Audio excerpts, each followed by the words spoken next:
carpet gets dirty.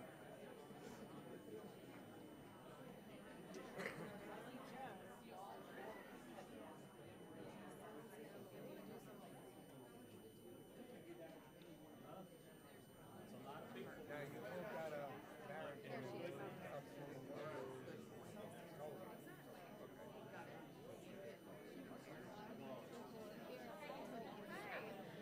Mackenzie. Hi, Melissa. Nice to meet you. Hey. Good to see you again. Sorry. No problem. You can put all this stuff in here. How are you? Good, how are you? Oh, gosh. Nice to meet you in person, too. I know. Oh. Are we good? Is it all working? Yes. That's my computer screen. The truck's across the street. Huh? Okay. Yeah, I passed them on. Oh, no. Where? So many Up against the wall. Sir, how are you? Hey, good. How are you, Michael?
You better speak too.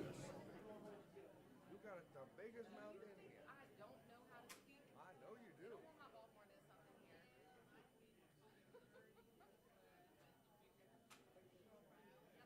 All those earrings.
I'm blocking the back door. I don't think we get through that way. You ain't getting out of here.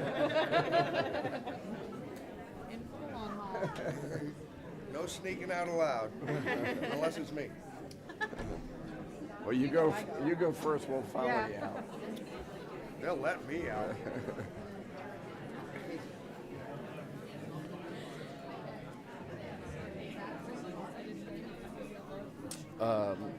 Are your phones on silent? I'm gonna actually turn mine off. That way. That's why Mr. Phone Call is on silent. Was it? All right, this is for All you. right. Oh, that's so great. Thank you.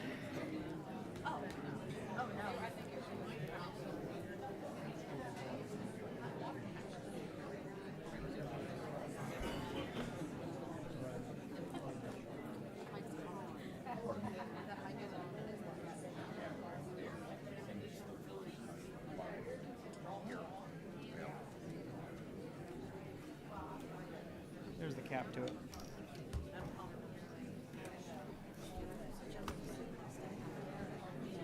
Charlie Dawson.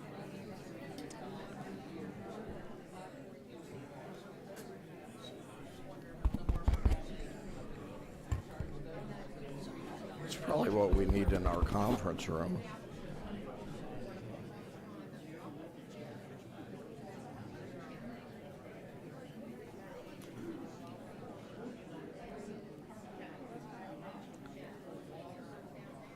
Hey, Don.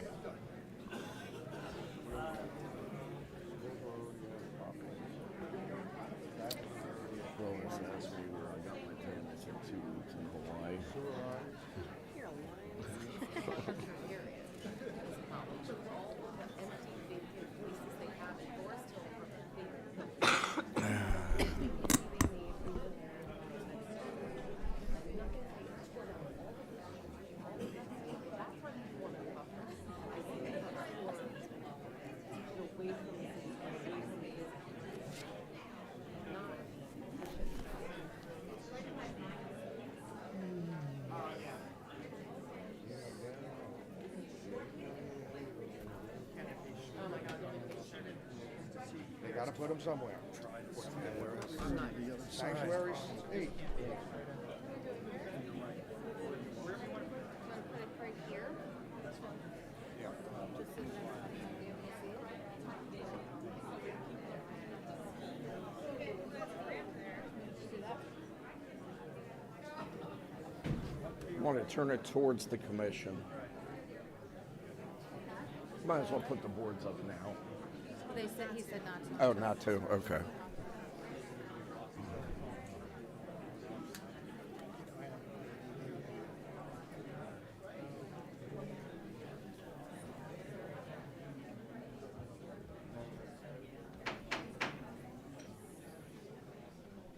Good evening, everyone. Thank you for coming. I'd like to invite you, or pleased that you're here for the Planning Commission meeting this Thursday, November the 2nd. It's on. Okay. Can you hear me now? Can you hear me? All right. If this continues and you can't hear some of us, maybe if you just stand up and go like that, not holler out, then we'll be glad to try to accommodate. Okay, this evening's meeting is this Thursday, November the 2nd at 6 p.m. And I'd like to first take a call of attendance for the members of the Planning Commission that are here. Mr. Phil Robb, present? Yeah. Okay. Don Coates? Here. Here. Yeah. Here. Yeah. I'm here. Keith Powell? Here. And Peter Schler? Here. And myself, Lois Kissinger-Kelly. Before we begin, Kevin Small, Director of Planning, would like to make a few announcements. Okay, first, obviously, we apologize for the lack of space. We are, have accommodated live streaming for this proceeding, and it's in the community room just down this hall to your left. If you're not interested in the first two items, I would encourage you to go down there, relax for a little while when it's not so hot, and you can come by because you'll see everything going back. You'll be able to come back in whenever that third item is put in front of the commission. The proceedings are being audibly and visually recorded and streamed on YouTube. Someone hollering, what are you asking? Speak up, we can't hear you back here. We're doing the best we can, okay? All right? Yeah, just everybody relax, all right? Again, there's another room over there that you can go to, is what we're trying to say. If you're not running back. It's cool too.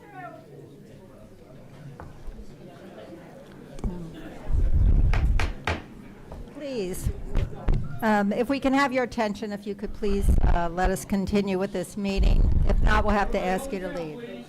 Please. Hold it down, please. All right. Okay, you can also take a picture of the QR code and watch it on your phone. This is what we've got. You've got that room and you've got this room, or you've got your own devices to be able to view the proceedings. Where's the QR code? It's in various places around the edge of this area. We're sending it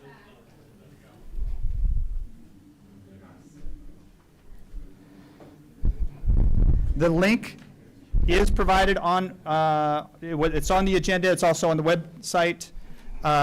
It's being done for the first time by the town, so please have patience as we work through unexpected technical glitches.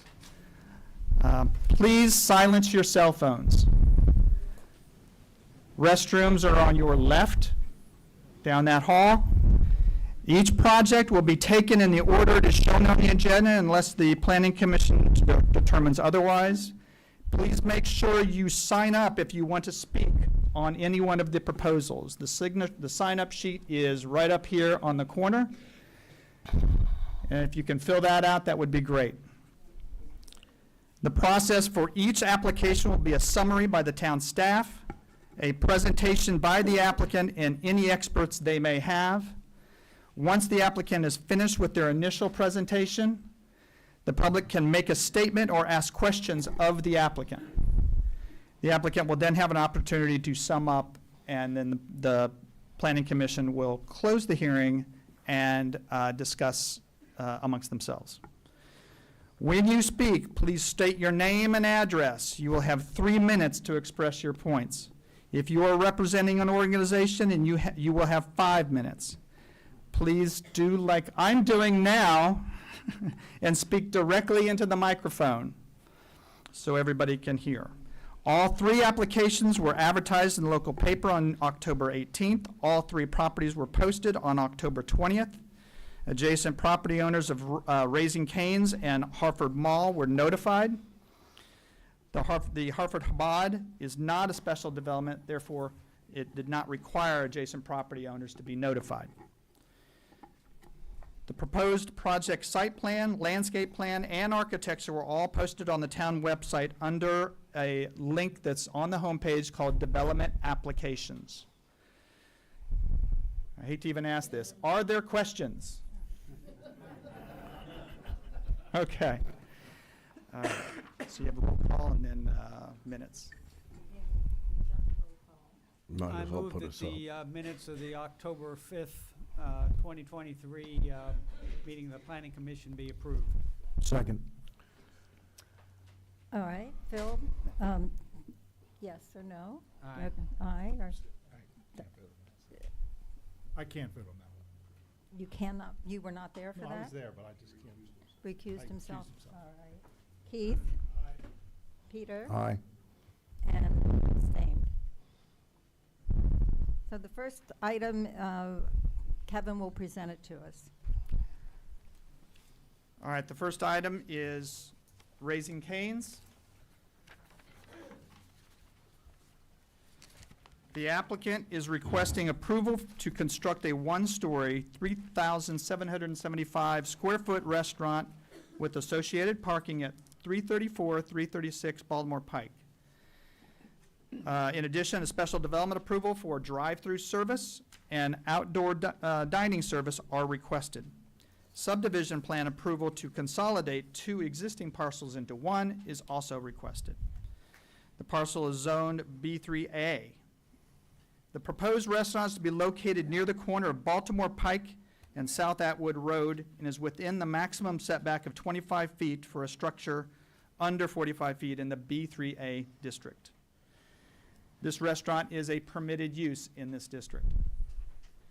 Full access is proposed from South Atwood Road, and a right-in, right-out access is proposed from Baltimore Pike.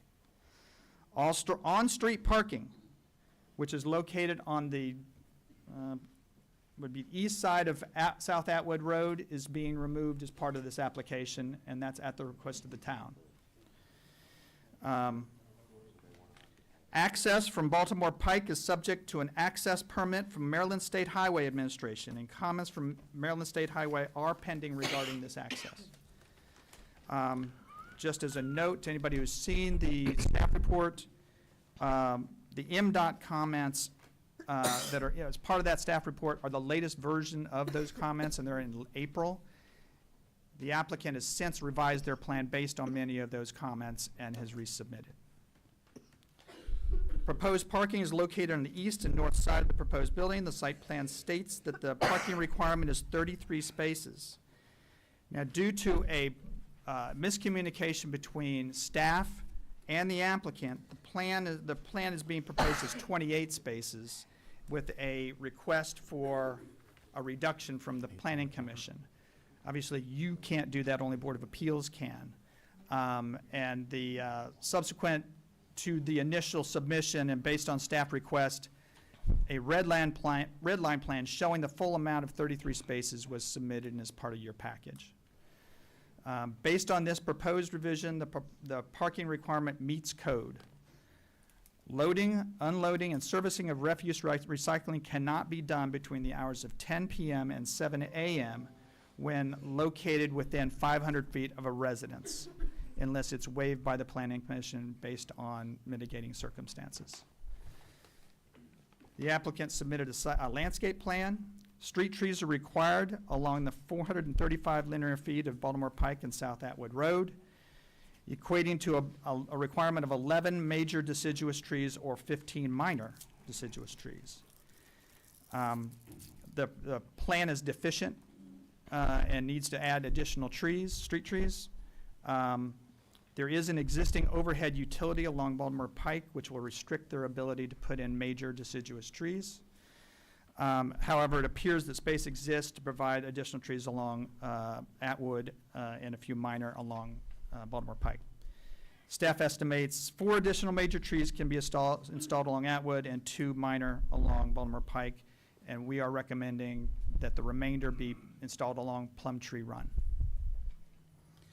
Interior parking is required, and the applicant has satisfied that requirement. A landscape buffer of 10 feet is required along the abutting residential properties to the north of the site. The applicant has provided a 6-foot solid fence and additional landscaping of 180 shrubs and 19 major trees. This more than meets the buffer requirement. Comments from an adjacent property owner are attached to your package and may be considered should the Planning Commission wish to adjust this buffer to reduce planting in selected areas and increase the fence height to 8 feet, both of which can be done in this zone. Landscape requires 8% interior landscape green area, and they provide that. A photometric lighting plan has been submitted and shows between 0.5 and 1 foot candle of illumination along the nearest residential property line. It's recommended that no illuminated internal or external signs be installed on the north side of the building, meaning no illuminating signs be installed on the side of the building that's facing the residential. Staff is also concerned about the 18-foot height of the area lighting near the adjacent residence, and the possibility to lower those pole heights is suggested. Special development. Drive-through service requires pedestrian circulation be reviewed along with the assurance that drive-through queuing will not block the service areas or emergency access. The queuing meets code for the number of vehicles and location of the speaker and the number of vehicles and their location, and the speaker volume at ordering station must meet Maryland standards for noise limits. Based on staff review, the requirements appear to have been met. There are 9 vehicle queuing spaces, which is the requirement for the town, and there's additional 5 that can be provided for each lane. They actually have 2 side-by-side lanes. Let's see. Outdoor dining prohibits the use of public address, music, recreational games, and live entertainment between 9 p.m. and 9 a.m. The number of seats is over 75% of the interior capacity, although this has been addressed by additional 6 parking spaces. Most of the requirements in the outdoor dining is geared towards taverns rather than fast food places. So a lot of these don't really apply to Raising Cane's. The proposed subdivision plan will consolidate parcel 1192 and parcel 1191. If anybody has been here a while knows that one was Groves Plumbing and the other one was Pete's Cycle. So those will be consolidated together as both buildings will be removed from the site. This plat, a small portion of the property, 2,226 square feet, will be dedicated to the state of Maryland for future improvements to Baltimore Pike. This results in a lot area of 65,560, which is 1.51 acres. A plat will be recorded in Harford County Land Records, and that will also memorialize the FEMA floodplain that's associated with Plumtree Run. Forest conservation. Forest conservation is not in front of you, but I'm giving it to you for your information. They qualify for an exemption under section 2164J. A declaration of intent was submitted to the town and accepted. Therefore, there is no mitigation for individual tree removal. They're more than mitigating anyway, based on what they're proposing on their landscape plan.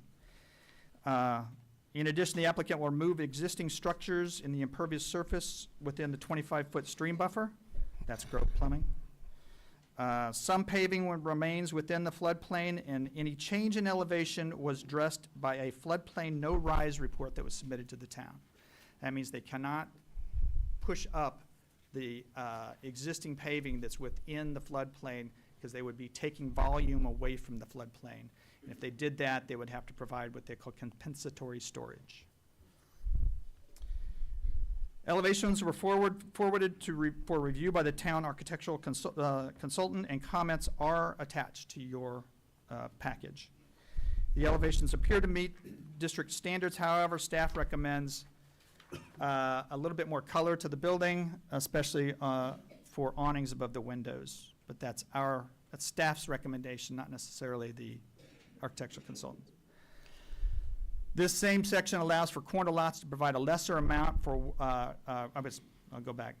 Section 165.33C, 3C requires that a proposed building occupy 60% of the street frontage. This same section allows for a corner lot to provide less on one of the frontage because it's almost impossible to provide 60% on both.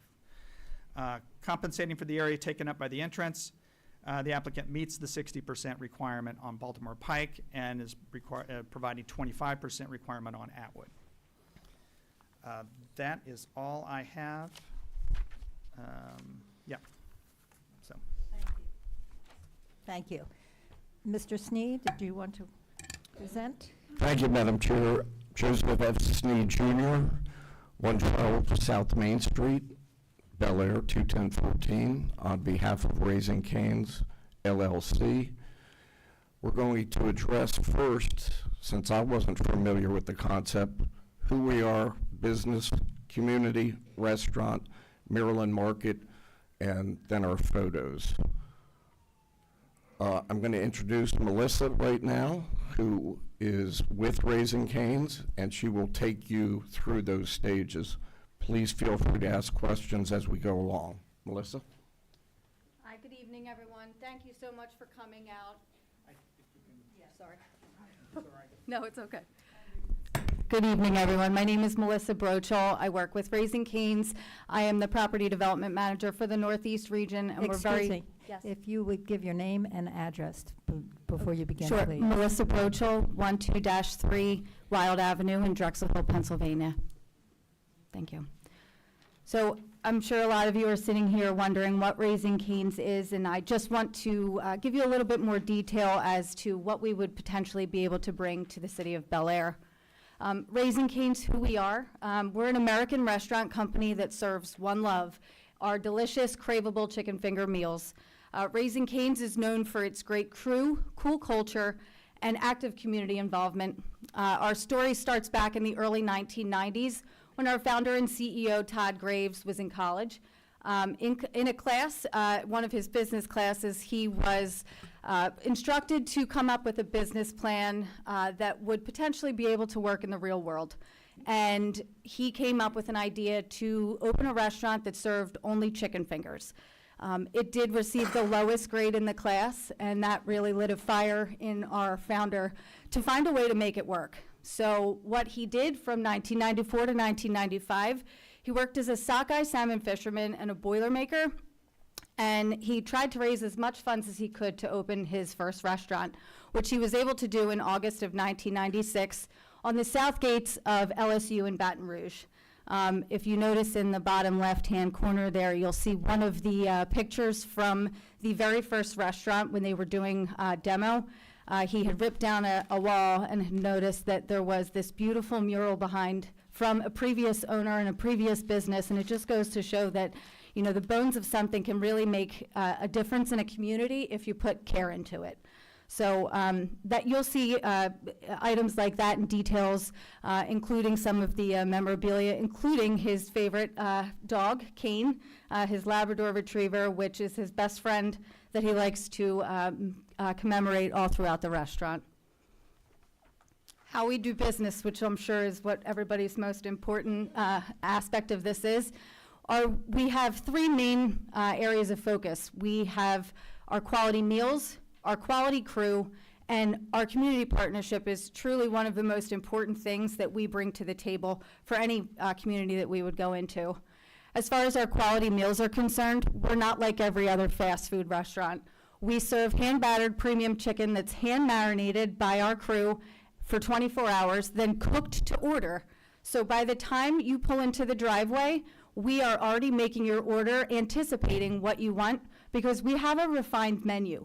You're not going to be able to go to a Raising Cane's and have a lot of different options. We serve one thing and we serve it really well, and that's warm, delicious chicken fingers, fresh out of the fryer, as well as French fries, coleslaw, buttered bread, and we also have sweet tea that we make daily, as well as fresh squeezed lemonade, and I can attest to it. It is handmade because for everybody that goes through training with Raising Cane's, you have to work in the restaurant, and that's a lot of lemons to cut at the very beginning of the morning. So it's very delicious, and we pride ourselves on all of the fresh items.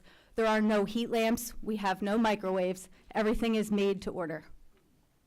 Our quality crew, life at Cane's is very fast, friendly, and fun. To deliver the perfect box, every person at Cane's, from the operators to the crew members, pitches in wherever they need. So if we see that the driveway is backing up and that there's a lot of cars, we are going to have some of our crew members out there with safety jackets on, trying to help mitigate traffic. We want to make sure that we're not being a burden to anyone in the community, and that we're really being focused on making the product exactly what you expect. We want you to have a quick service meal and get you on your way so that you can continue to spend time with your family or do other activities in the area. Our community partnerships is the third thing that we like to pride ourselves on. We have local partnerships with over 30,000 community-based groups throughout the areas. 6 areas of our focus continue on education, feeding the hungry, which clearly we would hope to do. Active lifestyles, making sure people are staying healthy, getting involved with the local organizations like the high schools, making sure that we also have a deep connection with all of the local municipalities as well as the hospitals in the area. We like to be able to stay open for all of our first responders as well as people that are working third shift. It's very important for us to be as broad of a restaurant as we possibly could be. So our community partnerships, I know I had gone into this previously, but one of the items that I wanted to bring to your attention is really how detailed we get with bringing the community into our restaurants. We actually have a team of our marketing representatives that are local to the area that we would hire that actually go and scope out certain pieces of memorabilia or certain items that would be of interest for the community to see once you're in the restaurant. So you'll notice that there's some specific things that we would put in the restaurant regarding local high school football teams or someone who had a meaningful experience in your area and things along those lines. Raising Cane's, this is our current restaurant locations map. As of 10/31, we have 753 locations. As you'll notice, we don't really have a whole lot in the on the East Coast just yet, but we're hoping that that can change fairly soon. We're working our way up north, and Maryland is an area that we're certainly we're already in so far, and I can't wait to show you the pictures of some of the beautiful restaurants that we've recently opened. So right now, our open restaurants in the Maryland market, we've got one in Towson, Waldorf, Westminster, Gambrills, and we're getting ready to open one in Columbia next week. Our proposed hours of operation are 9 a.m. to 1 a.m. Sunday through Thursday, and 9 a.m. to 3 a.m. on Friday and Saturday. Now, I know some people will say, well, why would the restaurant need to be open that late? Again, I say we do like to stay open to be competitive in the market and to also help with first responders and people that are working third shift. We are willing to work with the town to make sure that we meet the needs there. As far as employee count goes, it will truly all depend on volume, but we anticipate hiring at least 50 to 60 full and part-time employees. And that, again, depends on volume, but we have some locations where we've hired up to 100 just to make sure that we have enough staff to be able to support the communities that come together to try and get some hot meals. One of the other items that I feel would be very necessary to share is that as far as state and local taxes are concerned, we did some research for similar restaurants that have opened in this type of area, and right now we're averaging between $900,000 to $1 million for state and local taxes per year. So this is, I'm just going to go through a couple of the photos that we have from some of our most recent openings. This is the restaurant in Towson. As you can see, we've got local memorabilia all over the walls. You can see the Raising Cane's mural on the wall that pays homage to the mothership at LSU when we opened our first restaurant. And I know that you guys can also see the disco balls that are there. That is also paying homage to our very first restaurant. Our founder and CEO did not have a whole lot of money when we tried to open the restaurant, so we actually found a disco ball at a yard sale and put that in his stormlight, or his spotlight that he had inside the restaurant, so that it would add a little bit of character to it. So we try to put that in all of our restaurants. You'll also notice this is our side sign that we typically have that's listed in our drive-through. We make it specific to each town that we go into, and this is just the example from Waldorf. This is Westminster, and I took this picture so that everyone could understand really how we like to take care of the areas that we come into. We're not just trying to throw a restaurant in and not take care of it. We take pride in this, and it's something that our founder and CEO truly believes in, and he travels to a lot of these restaurants throughout the year just to make sure that it's staying up to par and that we're keeping it clean and that there's no issues that anybody would be able to comment on or be negative about. So you can also see the dual drive-through canopy area. That's also for shelter during weather, and I believe that we're going to be having that, or at least presenting that for tonight as well. Melissa, could you tell me what portion of your typical store sales are dining in as opposed to drive-through? So typically our drive-through sales are about 70% versus 30% that would be walk-in.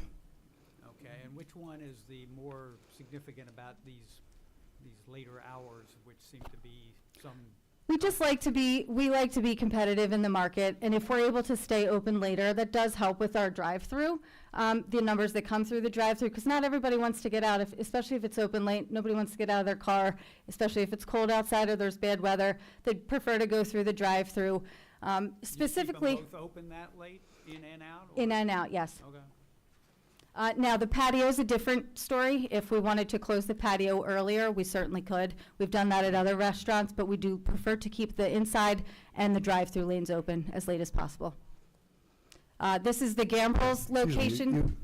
In your remarks, you said that open from 9 to 1 and 9 to 3, but in the performance checklist, it says 9:30 to 1:30 and 9:30 to 3:30. We're flexible. A lot of that has to do, we like to open at 9 a.m. so that we can be open and get ready for the lunch rush. As late as we can stay open is what we prefer. We typically ask for 3 o'clock, but we've been getting a lot of pushback on that recently. So we're working with the towns just to make sure that we can, be amenable to whatever you'd prefer for us. But again, I do say we would like to be competitive in the market. This is our Granville's location, similar situation. I just wanted to show everybody the drive-through lanes and how we would potentially do some queuing. We also have the ballards up there so that can help to mitigate any traffic congestion that may come as you're going through the checkout lane. On the matter of the hours, correct me if I'm wrong, the staff is recommending midnight for the drive-through. What we did was we looked at Chick-fil-A, which closes at 9 p.m., and Popeyes, which closes at midnight. Taco Bell closes at 1 a.m. and 3 a.m. on Friday, Saturday. Is that for both drive-through and sit-down, or how does that work? Some of their websites were a little confusing, but it appears at both.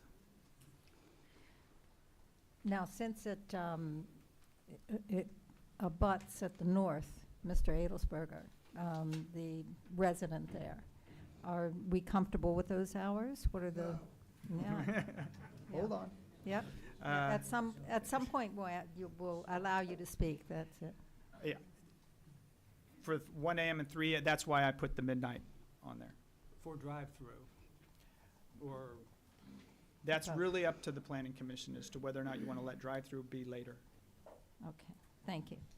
Thank you. well, I mean, wouldn't we, if we had our druthers, wouldn't we prefer that the drive-through shut down before the dining-in does? If they wanted to stay open, that would be, I would think. Now, majority of our business does go through the drive-through, so I think we would prefer to have the drive-through open Yeah, later. you would. I'm just not sure about how I understand. the neighborhood would view that, or the staff. Okay, keep going. Sure. You can go to the next one. Thank you. Okay. I'm going to pass it over. Thank you. Thank you, Melissa. On the legalese side, we're starting with Grove, which is 334 Baltimore Pike. It's roughly .30 acre. I know all the planning commission members know where this is. We're asking respectfully for the zoning district, which Mr. Small summarized, B3A. Restaurants are principally permitted in that district. However, drive-through facilities are special development, and outdoor dining is also special development. And that is a recent picture of Grove, which unfortunately caught on fire not too long ago. And if you walk into there like I did 48 hours ago, it's not good.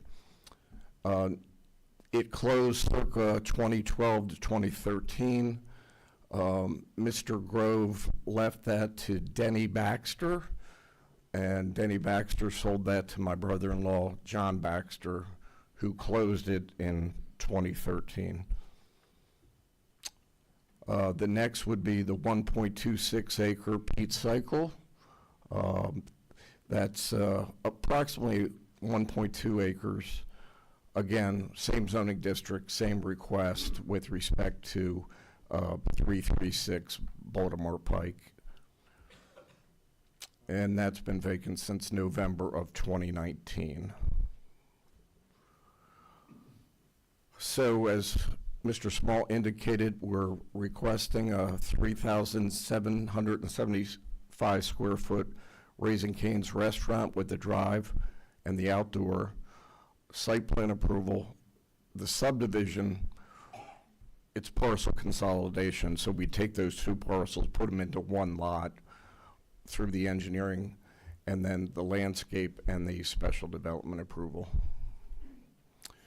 Next, I'd like to introduce Ms. Emily Dean, who is our PE from Kimley Horn, will introduce the site plan for Madam Chair and members of the commission.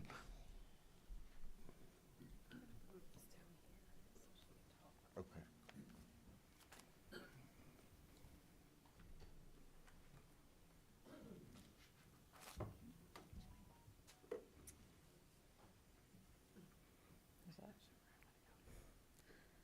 Okay. For the record, my name is Emily Dean. My address is 3904 Boston Street in Baltimore, Maryland. I am a registered engineer in the state of Maryland, and I work for Kimley Horn and Associates. I'd like to thank the planning commissioners, as well as Mr. Small and his team for working with us on this site plan. Just to give you a brief history on the progression of this site plan, we did actually start working on this project back in February of 2022. We had several meetings with Mr. Small and his team throughout the summer of 2022, and we actually made our initial submittal of the site plan, I believe in April of 2023. Mr. Small and his team provided some comments that required us to go back and work through some site circulation issues and layout issues, and we have met with him a few times since then, and are now here tonight to get your hopefully approval of our plan. I wanted to start with the building elevations. As it was previously mentioned, our building is mostly stucco on top with some brick cladding on the bottom. It's mostly neutral colors, which I understand we may be revising per Kevin and y'all's comments. And then we do have signage on all four sides, which is the typical Kane's red to add a pop of color, and the signature one side sign, which is shown on the rear elevation in the bottom right, is made out of actually recycled car hoods, which is really interesting. The side entry elevation on the bottom left is what you will see from Baltimore Pike, and the front elevation in the top right is what you will see from Atwood Road, and that low wall around both of those elevations indicates the patio, which will be on the corner there. Next, I guess, do we want to flip this? Or what now? We could just- Thank you. So this is the cover sheet of our site plan that was submitted to the town. It just shows the orientation of the site, again, on Atwood Road and Baltimore Pike. We can flip to the next sheet. Thank you. This is our existing conditions plan. As Joe mentioned, there are two existing parcels. Each parcel does have an existing building on it, which both of which will be raised. We will be removing all of the existing utilities on site, and we will be removing and replacing all of the sidewalk along the frontage of the site on both Atwood Road and Baltimore Pike. And as Kevin Small mentioned earlier, we will be removing the parallel parking spaces that are currently existing along Atwood Road. On the site plan. When you say remove those, are you bumping that? Correct. You're bumping that out to. Correct. We're the gonna driveway, we're to the gonna driveway. extend the curb on either end to To the meet curb. in the middle, and we'll provide sidewalk along there. If you want to go, just I think there's a bigger zoomed in site plan on the next slide. Yeah. Thank you. Yeah. No, we can just stay here. Yeah, go back to the site plan. Sorry about that. So the development of this site was mostly constrained by the floodplain line along the Plumtree Run, which is on the right-hand side of the site, and also the geometry and the requirements for the right-in, right-out entrance that is proposed along Baltimore Pike. So as previously mentioned, there are two access points to the site. One on South Atwood Road is full access, both left-hand and right-hand turning movements. The one access point on Baltimore Pike will be only right in, right out, and we have worked with the town and with the state highway administration as well to modify that entrance to help prevent people from making illegal left turns out of the site. I know there are concerns with the proximity of the site to that existing intersection. Stay there. While we're there, and I'm looking at the April 28th, obviously some time ago, Yes. letter from the State Department of DOT, which had a very gloomy assessment. And Closer to your microphone, please. had a gloomy assessment of the access and egress. In your mind, those have been addressed, Yes. and in our staff concurs that we're now on board with those, Yes, we're in agreement. and the state has had no further negative comments. They've not provided any additional comments yet, but we will be submitting in our next phase of development and engineering a full access permit plan to the state for their review of the geometry and requirements of that entrance. Okay, thank you. But conceptually, yes, they're in agreement. Sorry about that. I'll say we are providing all new utilities on site, new water and sewer connections, new storm drain to collect all of the water from the runoff. And we are proposing a small stormwater facility on site to handle stormwater management. Regarding the parking, there are 12 spaces centrally located just behind the store, and then a few more spaces along the perimeter. As Mr. Small mentioned, we will be revising the parking spaces shown at the top, which I'll show you in a future slide, to accommodate a few more spaces to meet that parking requirement. Yeah, while we're there, are there 33 or are there 28? Or? This plan shows 28. It will be modified to show 33. Okay. Yeah, you can So show. it doesn't need to go to the Board of Appeals then? No. Because it's going to meet the standard? Yeah, so we're Right, gonna, and they originally came in with a design similar to what you see and and we were trying to push them to provide less parking, because whenever, there's lots of places in town that have parking and never see a car. So we're trying to have as few spaces as possible, but that wasn't the case here. This is what they originally showed us. okay, if you want to go back to the site plan, I just have a couple more things. So the drive-through is behind the store, and does have 2 drive-through lanes. We can accommodate from the pickup window all the way through the site, I believe up to 20 vehicle stacking spaces, which is adequate per the town's requirements for stacking.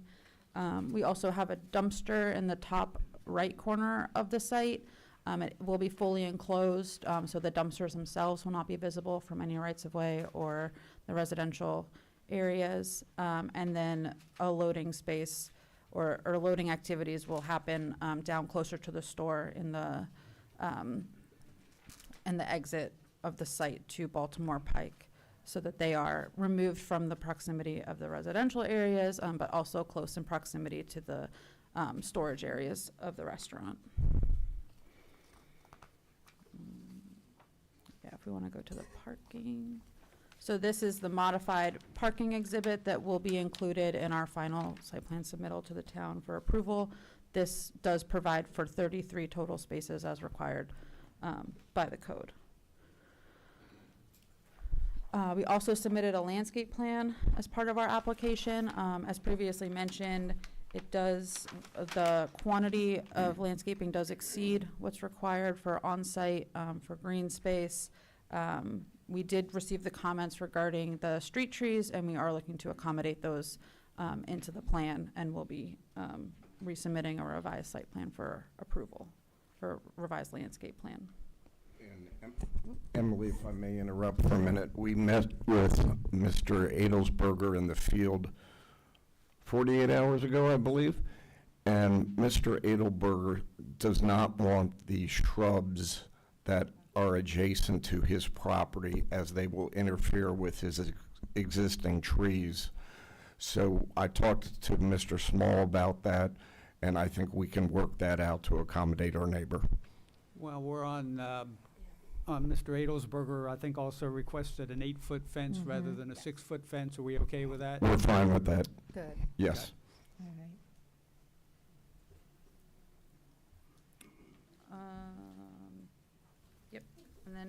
For the lighting, sorry.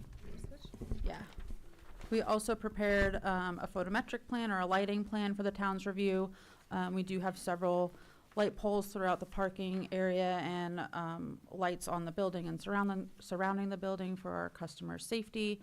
However, we will be reducing the height of the poles along the back of the site, and all of them will have shields to direct light into our site and prevent as much light as possible from spilling over property lines. I will say, just on this plan, the light pole that is along the back parking that we just previously talked about revising will be relocated to accommodate that parking revision. I think next we just have, I'm going to go to the next page, some truck turn exhibits, just the movement of the proposed delivery truck. This is the standard Canes delivery truck.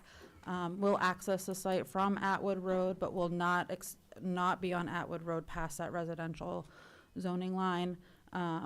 It will circulate the site and will stop right near the building and then continue out onto Baltimore Pike. The trash truck will do the same movement, but will obviously stop at the dumpster first. We are coordinating, I guess, the times of those services to make it work for our neighbors as well. Yep. Lastly, this is the proposed subdivision plan. What it doesn't show is the existing property line in between the two parcels, so we are proposing to remove that and consolidate into one parcel. We will be dedicating approximately 10 feet of right-of-way along the Baltimore Pike frontage to the state. And then we will also be eliminating the existing egress easement that is currently circulating the site between the two existing uses.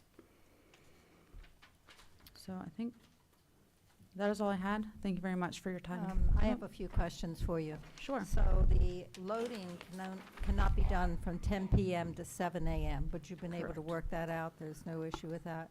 I'm sorry, can you repeat that? Loading. Loading cannot be done from 10 p.m. to 7 a.m.? My name's Melissa Brochel. Yes, we have worked through that, and we will make sure that we abide by those hours. Okay. And the town architect presented several changes that he thought would enhance your building. Have you been through those? Will you be? Yes, we reviewed those with our architect as well and with our Raising Cane's design team, and we will be accommodating those comments. So at some point, you'll be resubmitting this Correct. design? Okay, thank you. You're welcome.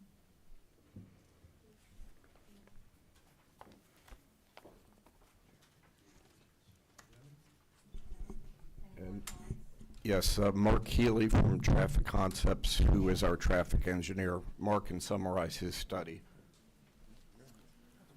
Good evening. My name is Mark Keeley. I'm project manager with Traffic Concepts. We're located at 7525 Connolly Drive, Hanover, Maryland, 21076. To initiate the traffic impact study, as always, we met with the town and State Highway at a traffic scoping meeting. And at that meeting, the town and the state outline the intersections that we study.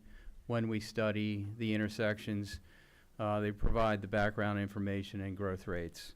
So the traffic study, as I'm sure you're familiar with, looks at 3 different traffic conditions, the existing, background, and future. So the existing counts were subcontracted by another company, Tri-State. They're a data collection company, and they capture the counts with cameras. So they give us the data, and then we have a video also of the intersections. So we looked at the signalized intersections along Business 1, starting at Maryland 24 at US 1, the traffic signal at the plaza, Kelly Avenue, and Atwood, and then we analyzed the site access points under the future conditions. So the counts were done in October of 2022 when schools were in session. So that defines the existing traffic, and then we analyze the intersections under existing with the critical lane methodology, and also in this case the town and the state required a synchro analysis, which is a model that you put in the signal timing, the traffic volumes, and it runs a simulation of the US 1 business corridor. And the level of service results are based on the highway capacity manual methodology. The background included 3 background developments, and then I believe the growth rate along US 1 was 1%, which is compounded over the project build-out year. And then for the future, of course, we add in the site traffic, which is determined by the ITE trip generation manual for a fast food use with a drive-through window. The study so the study time periods were during the weekday, 11 to 2 to capture the peak hours, the peak lunchtime period, and then also from 4 p.m. to 6 p.m. to capture the evening peak hour, and then Saturday again from 11 to 2. And generally, the peak hours fall on a weekday during the lunch, as you would imagine, between 12 and 1, same on Saturday. And then generally, I believe the PM peak hours were 4:45 to 5:45. So the results with the highway capacity and critical lane are level of service D or better for the off-site intersections. Level of service D is expected along Business 1 during the peak hours. And the level of service D is defined as stable traffic flows that are, on the far end, I guess, of traffic stability. So, and by that I mean, in most cases, traffic signals will be able to handle the queue, so all the queue can flow through. But there could be occasions during the peak 15-minute of a peak hour where you might double cycle. So you might sit through, 2 red cycles. So that's basically how you define level service D. And again, that's expected along a Business 1 corridor that, it's a major collector road and dumps traffic out to 24. The site access points were level C or better, and as we heard, the site access points are right in, right out to Business 1 and full access to Atwood. The study was reviewed by the town's consultant and State Highway, and the traffic study was approved. The only comment that the state had would be to make sure that the right in, right out, the rights out of the site on US 1 are deflected so that, the 5% of people that do whatever they want to do, we're guiding them so they have to make a right turn. I can answer any questions. I do have one question while you're there. Sure. Based on the right in, right out off of Route 1 versus Atwood, it looks like the best way to access the drive-through is off of Atwood and not Route 1, because coming in off of Route 1, you have to do a U-turn, I have to believe that based on the way people operate, that some people will try to do a U-turn. Initially, it's going to be very difficult because of the success of this and the newness of it. The place will be packed. I'm sorry, the place will be packed because of the newness and the people just wanting to try it. So Right. I guess my question to you is, based on the way the alignment of the drive-through is there enough for folks to get into Atwood without jamming up Atwood like they do at Chick-fil-A, jamming up the side street there at peak times? Yeah. Excuse me, audience, if you wish to have conversations, would you please go outside of the building? Thank you. I mean, the site was designed with what we believe is appropriate on-site queuing, and I would agree with you. I think, you know, traffic is like water. It's going to follow the easiest path to get to your endpoint. So to use the drive-through, I think I generally agree that people would access Atwood, and so the site circulation is there to accommodate the drive-through, and Raising Cane's absolutely wants to create the site so they can move traffic and get people in and out as best they can. So, you know, with this design, it's been looked at many times, and we believe we have proper queuing on site to handle. Okay, so based on, I understand we're taking away the parking on the side of Atwood, and that's ultimately going to be used for your outdoor dining, or part of it is. Part of it. But what I'm wondering is whether or not we take that strip from a parking standpoint and use that as part of the entrance into Raising Cane, so people don't get stopped on Atwood that need to drive through.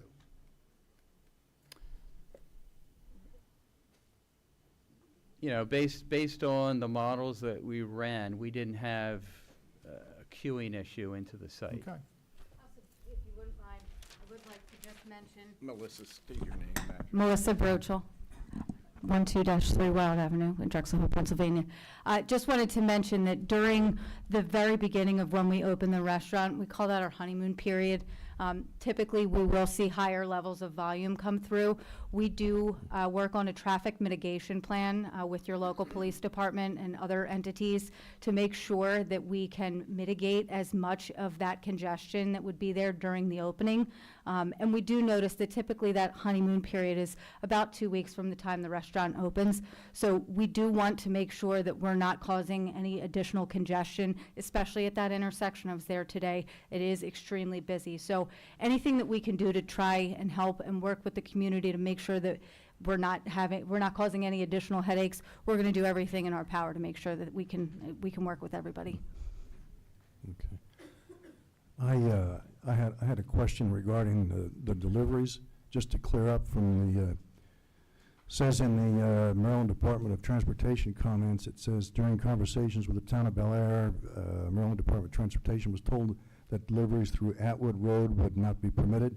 Therefore, deliveries would need to be made by entering the site from US 1 and exiting onto Atwood Road and utilizing the signal at Atwood Road and US Route 1. Of course, we know how the deliveries are going to be made now, but does the Maryland Department of Transportation, are they aware that this has been? They are. They've been sent the revised site plan based on their comments and our previous comments. Okay.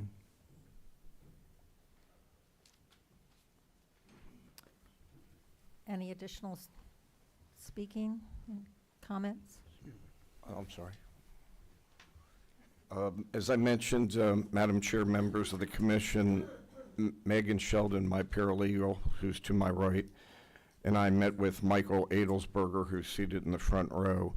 We have no problem with an 8-foot fence. We're committed to that. Mr. Adelsberger says, please do not plant alongside of my driveway and garage. Discuss that with Mr. Small. I think we're on the same page on that, Kevin. You would have to approve a lesser buffer, and that buffer would have to be just based on Mr. Adelsberger's and Raising Cane's and the town coordinating an appropriate buffer that he would. That could be done just at the staff level rather than part of Yes. tonight's. Yes. And his final comment was, please let me know when we're going to tear down the buildings, which we'll be happy to do once we file for the demo permits. With that, we just ask that respectfully, all the approvals for special development, subdivision, and landscape be approved. And thank you for your patience. Thank you. Would you like to speak, Mr. Adelsberg? Please, any citizens' comments? Yes, please state your name and address. Michael Adelsberger, 113 South Atwood Road. The main thing, we discussed the other things, but the main thing now is the hours. 1 o'clock is late, but 3 o'clock is just ridiculous. There's a row of townhouses connected to the property and 2 single-family homes. You're going to have people pulling in, 2, 3 in the morning with their lights, cars, lights shining. They're going to be pointing right towards the townhouses. And then you're going to have noise and nothing but trouble at that time. The 1 o'clock's a little late, but 3 o'clock, that's just ridiculous. Thank you.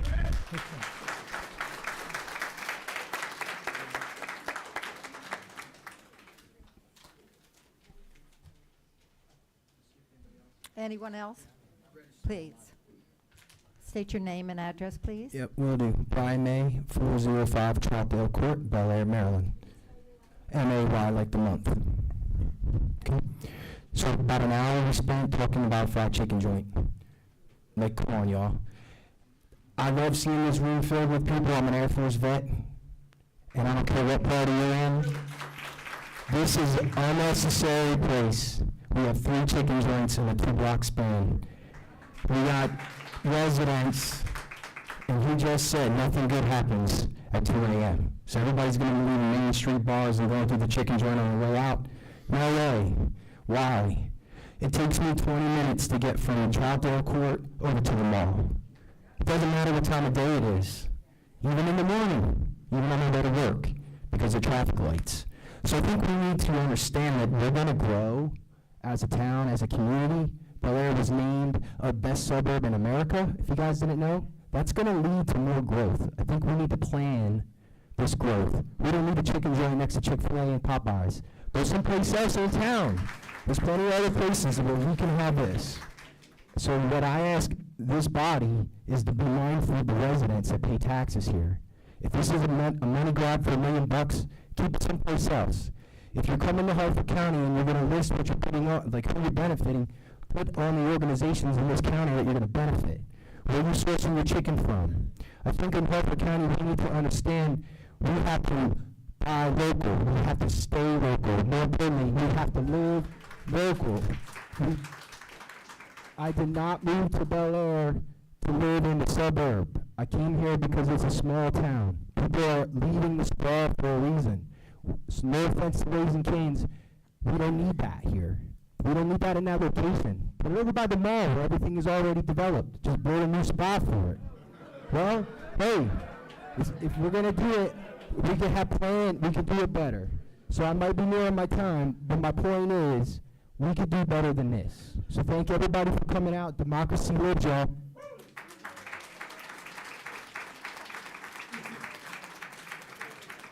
Does anyone else wish to speak to this?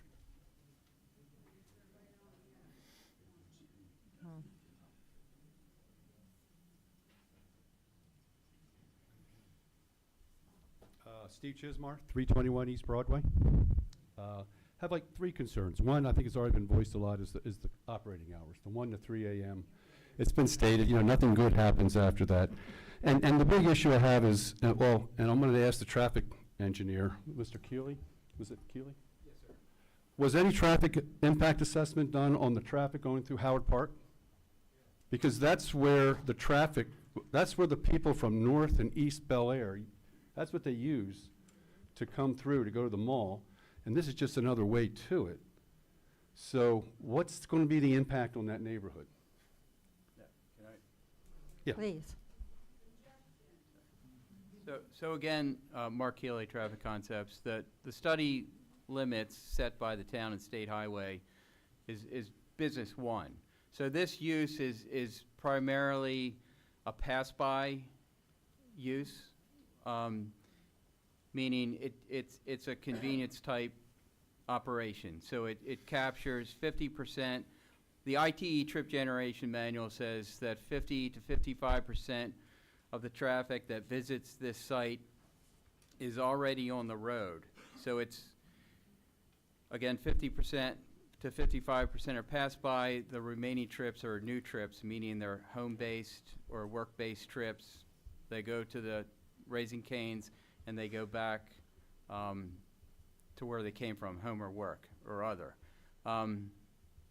So the impact of the store is business one, and that's what we looked at.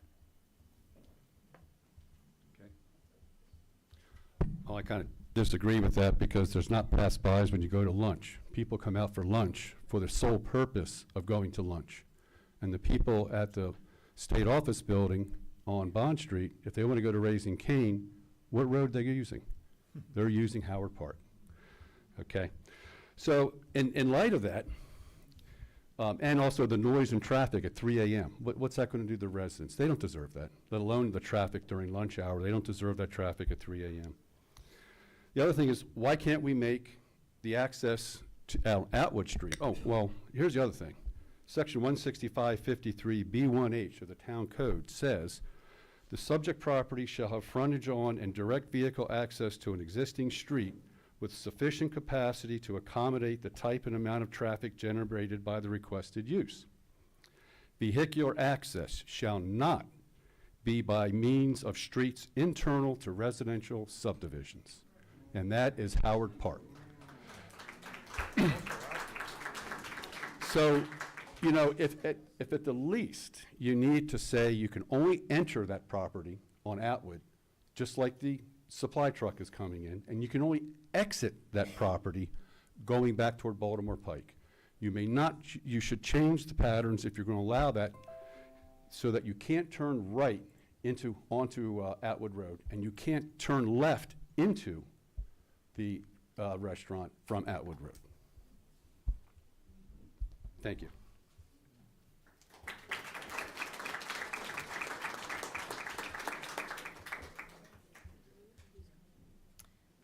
Any other citizens wish to speak?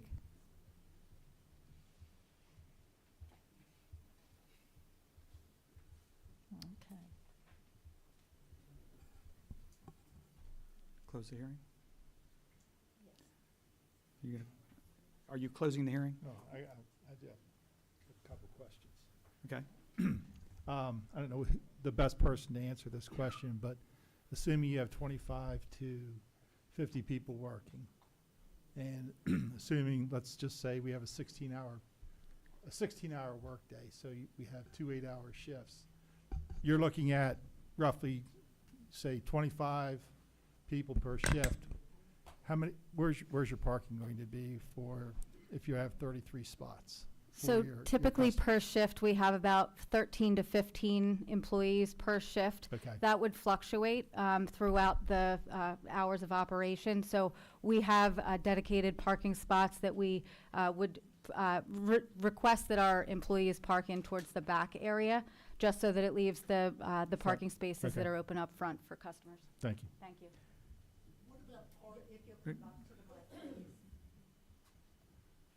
Michael Adelsberger, 113 South Atwood Road. What about parking during construction? So as far as parking during construction is concerned, we will be parking mainly within our lot. I know that you have expressed that there is parking permits on Atwood Road, and you would want to remain to have those signs and have additional signs posted for that. If we need to get any type of parking permit for any of our vehicles, we would go through the appropriate channels to do that, but we would maintain majority of our vehicles within our site. Thank you. The permits are for residents. They shouldn't get permits to park. It would only be temporary. No, they're for residents, the permits.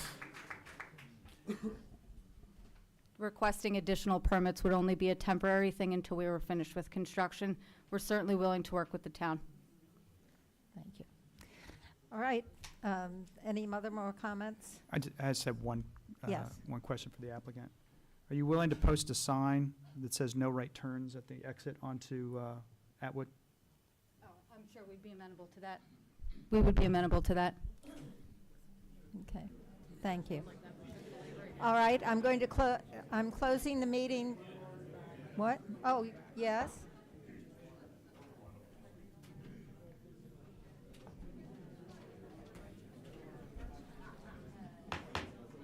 If everyone would please stop talking while we're finishing Please hold it this down, meeting. everybody.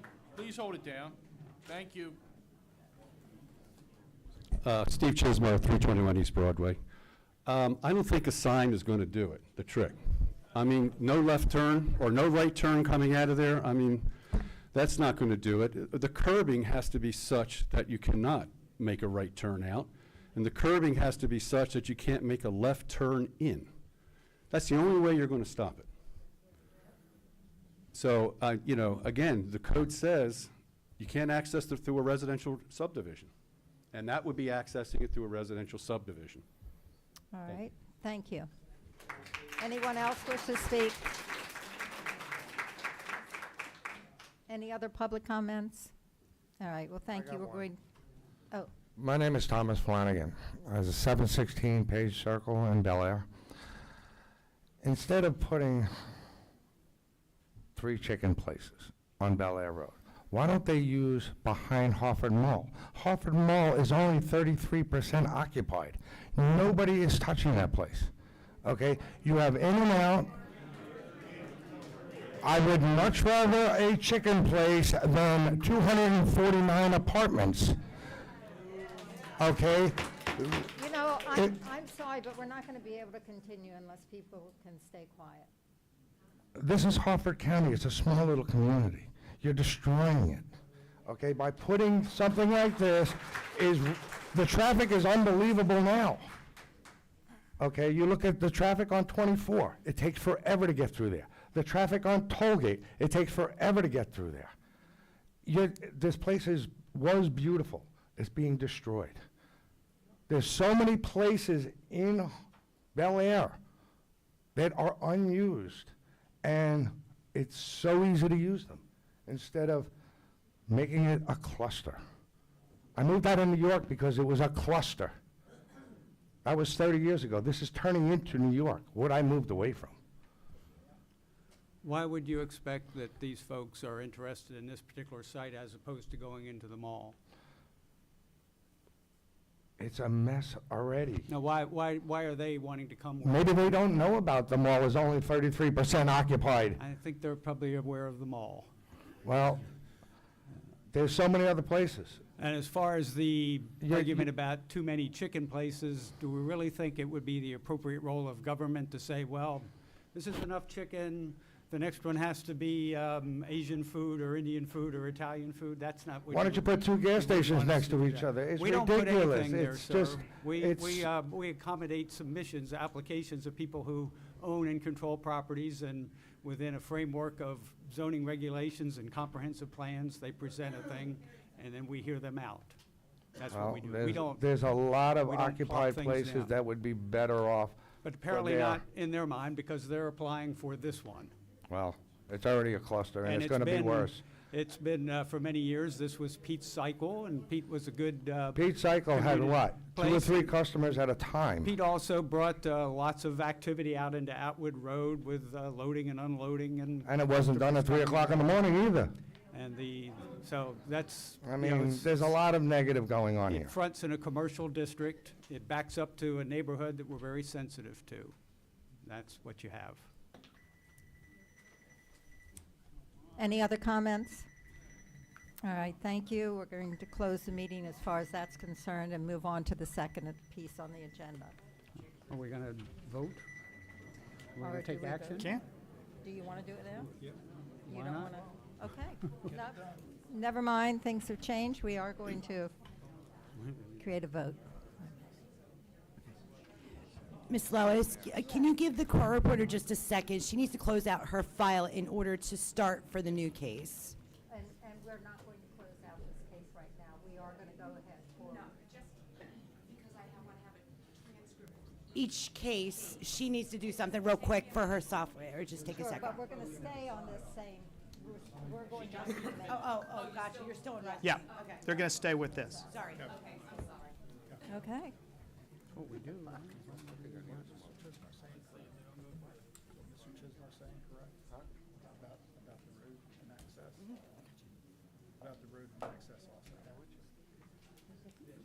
Residential neighborhood.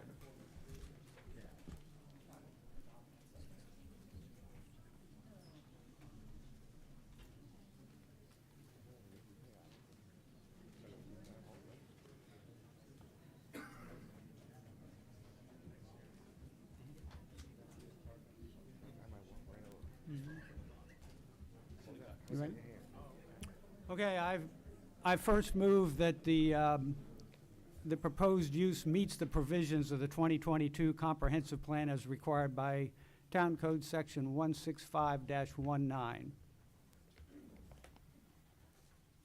That's a motion. Second. Aye. Aye. Aye.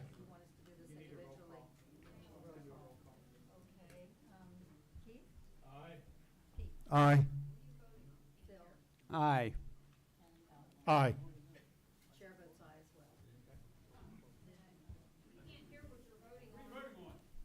well.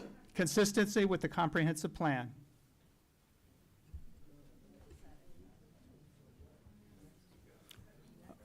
Okay, I move that the site plan, at a minimum, approval of the preliminary site plan is a condition on the following. Item 1, prior to building permit application, submission of a final site plan for signature incorporating comments from staff report and comments from A through E, the fire department, the state highway administration, the Harford County Health Department, the Harford County Soil Conservation District, and the Bel Air Public Works. Number 2, revised parking as shown on the red line dated October 20th to be added to the final site plan. That's the 33 from the 28. 3, architectural elevations be revised based on town architectural consultant based on October 30th, 2023. 4, prior to approval of utility construction drawings, address any comments from Maryland American Water Company. 5, prior to issuance of the final use and occupancy permit, complete all site work on the final site plan, including landscape, installation, and implementation of the conditions of the traffic impact study, approval from the town dated October 5th. Number 6, limit the hours of operation to end no later than midnight per section 165-53. Second. Aye. Aye. Aye. Chair votes aye.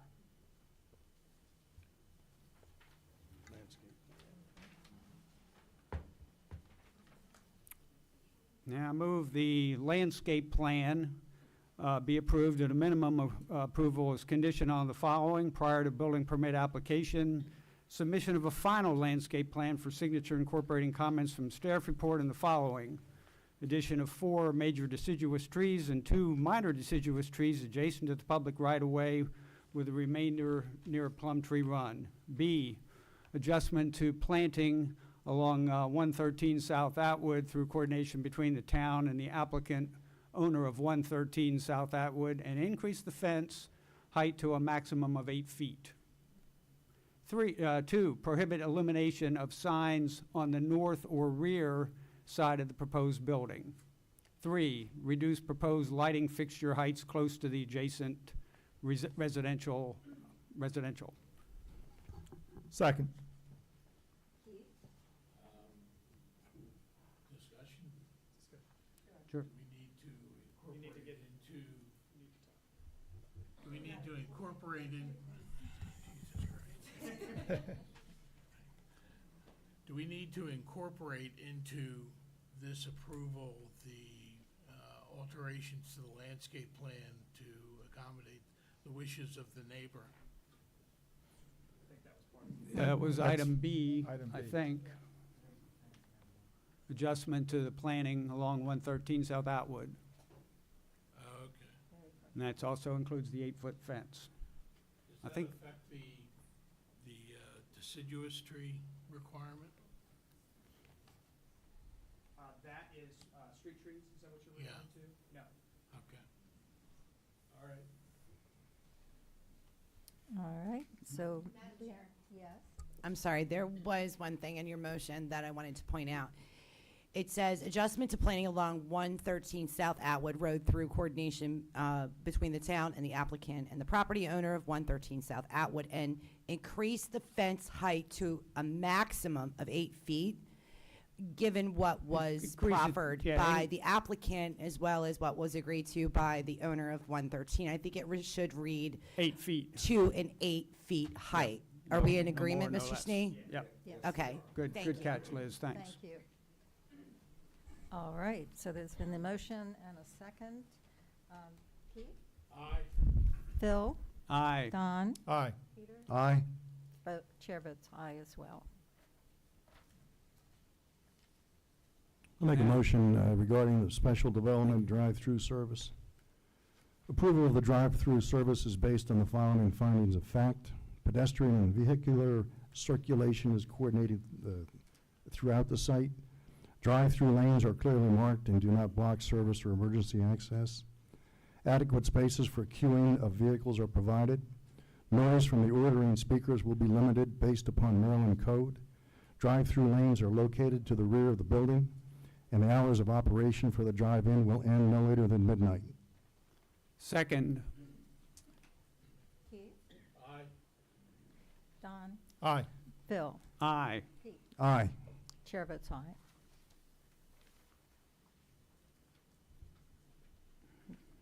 Next is the special development. for the- Special development, outdoor dining service. I move the approval of the outdoor dining is used based on the following finding of facts. No amplified music or public address system in operation between the hours of 9 p.m. and 9 a.m. No recreational games or live entertainment permitted from those same hours, 9 to 9. Requirements of Chapter 345, peace and good order of the town code will be adhered to during the operation of the use. Number 4, capacity above 75% of the interior space has been addressed by increased parking. And number 5, the use is not within a shopping center and they will not be serving alcoholic beverages. Second. Phil? Aye. Don? Aye. Keith? Aye. Pete? Aye. Chair votes aye as well. Okay, subdivision plan. At a minimum, approval of the preliminary subdivision plan is conditioned on the following. A final subdivision plat will be submitted for review and approval prior to recordation in Harford County Land Records, incorporating comments from this staff report and from A, Maryland State Highway Administration, B, Harford County Health Department, and C, the Bel Air Public Works. Second. Phil? Aye. Don? Aye. Keith? Aye. Pete? Aye. Chair votes aye as well. Thank you very much. Welcome to Bel Air. Yes. All right, now we're going to be moving on to the next point on the agenda. Madam Chair? Yes. Could you I'm sorry, could you give the court reporter just a second? She needs to close out this file and then move to the next. Thank you.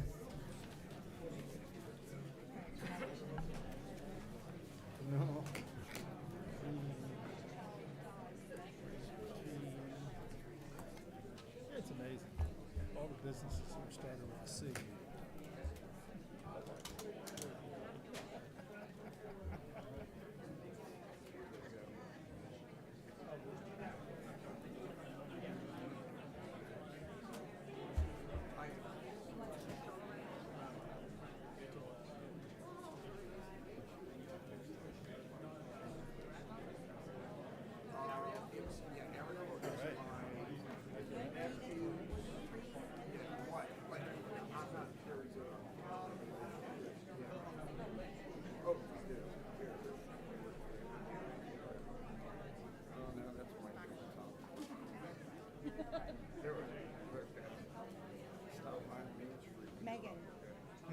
Megan.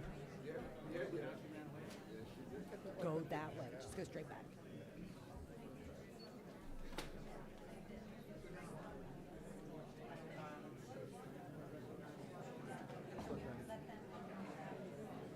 Bye, Joe.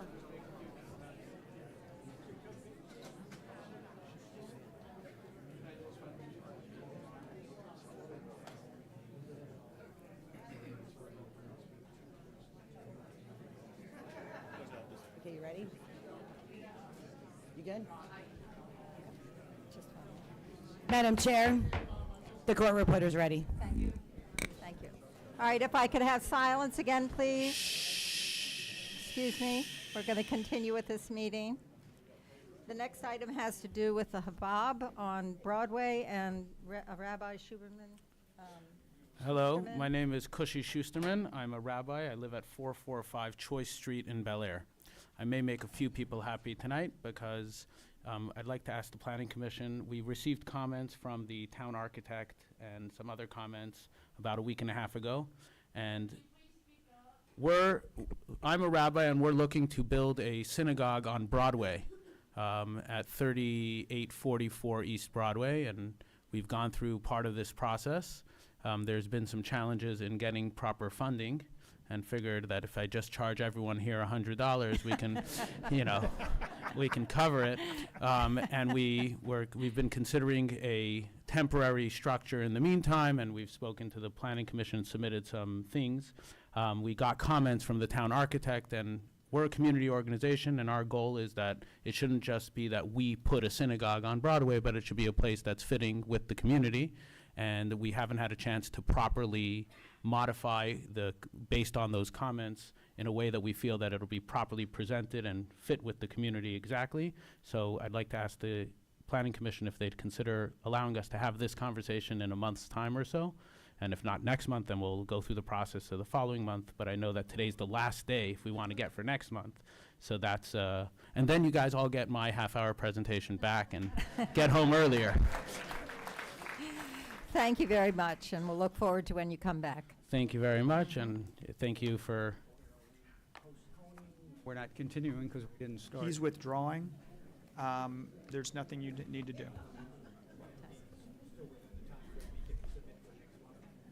Yes. I'm withdrawing and resubmitting. Right. Or however that works. Your submission, normally submission dates next week, on the 9th. I'll give you another week past that, and then you'll still be able to come in. December. Yeah, December. Thank you Mr. very Small. much. Mr. Small, did I need to add anything to that? I stepped out for a minute. If you want to, while he's still here. If you want to add your comments while he's still here, then, and everybody hears it, that would be probably a good thing. Yes, yeah, I'm totally, the police department and myself are totally in support of any kind of extra assistance or if there's any kind of approvals from my end on things that he needs to enhance the security at his location, we wholeheartedly support that.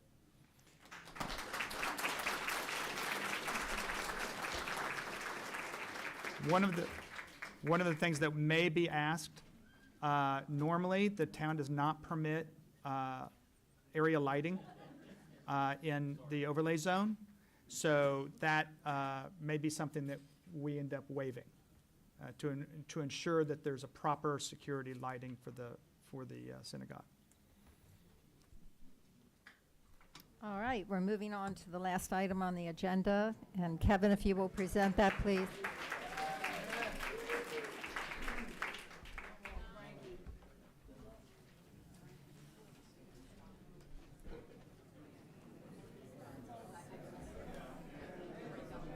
Okay.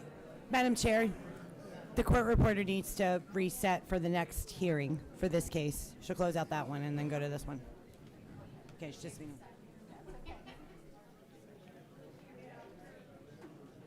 Thank you.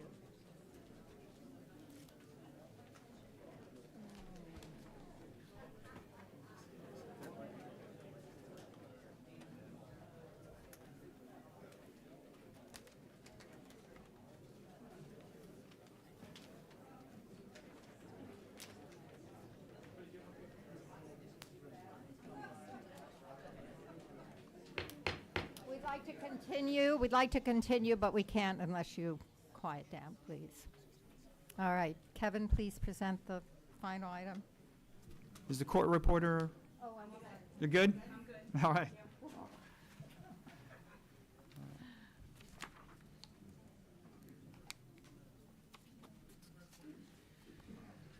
Okay, the applicant is requesting site plan and landscape plan approval to construct a 249 dwelling unit multifamily use within the project area of the Harford Mall. The proposed residential development requires conversion of the defined use of the Harford Mall to a mixed-use center. It's currently a shopping center. Whenever you introduce residential, it becomes mixed use. That is a special development approval in the town. The applicant also desires subdivision approval to create a separate lot for the, within the current mall lot. Proposed project is reviewed in aggregate, so all parcels and buildings within the Harford Mall must meet the criteria for a mixed-use center. The performance standards for mixed use are attached to the report that you received. The existing area of the Harford Mall, and also annotated versions of that as part of their application too.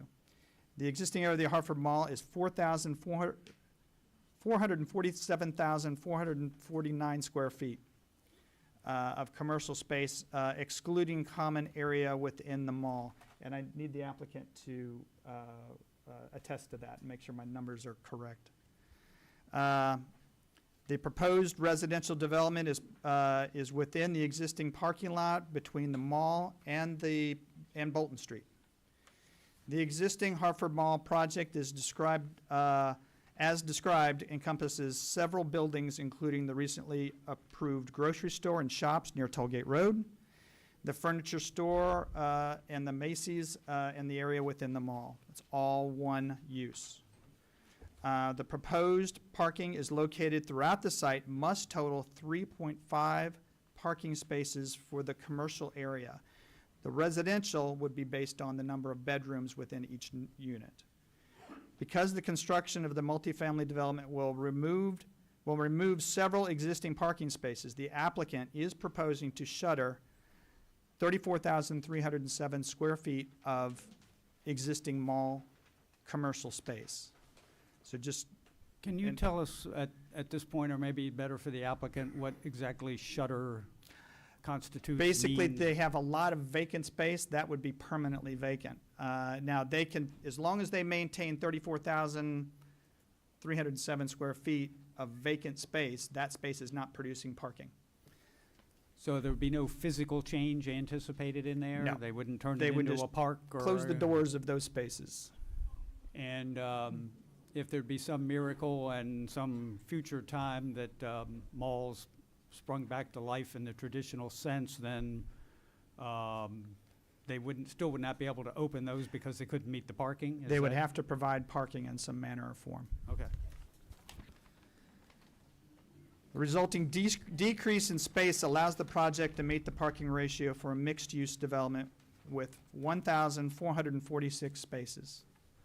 A percentage of the proposed 566 residential parking spaces would typically be shared with the commercial use. That's the whole idea of mixed use. However, all the residential spaces, except for 12, are secured within a parking structure and not available to the public, so they cannot be shared. Traffic study was submitted several months ago, and a copy of the conditional approval letter is attached to your package. Some of the conditions include the following. Coordination on signal timing of all of the, with State Highway Administration, all of the adjacent intersections. Coordination with the shops on Harford Mall regarding improvements that they are responsible for, including pedestrian upgrades to the Gateway Bolton intersection and extension of the tollgate eastbound turning lane. Those are requirements that were made as part of the shops at Harford Mall development that was approved previously, a couple years ago. Extension of the westbound turning lane at Tollgate Road is part of this requirement. So both turning lanes for Tollgate, eastbound and westbound, will be extended. A review of the left turn phasing of the traffic signal at Bolton and Gateway Drive. So what they're proposing to do is to close one entrance onto the mall. That needs to get reviewed for signal timing regarding any increase in traffic taking lefts into the mall at Gateway Drive. Let's see. Revision of the existing signal at Harford Mall, again, the one that's losing its access, will be flashing yellow and flashing red. Since the mall access has been removed and this intersection no longer meets signal warrants. Signal warrants are what anyone who wants to put in a signal has to meet.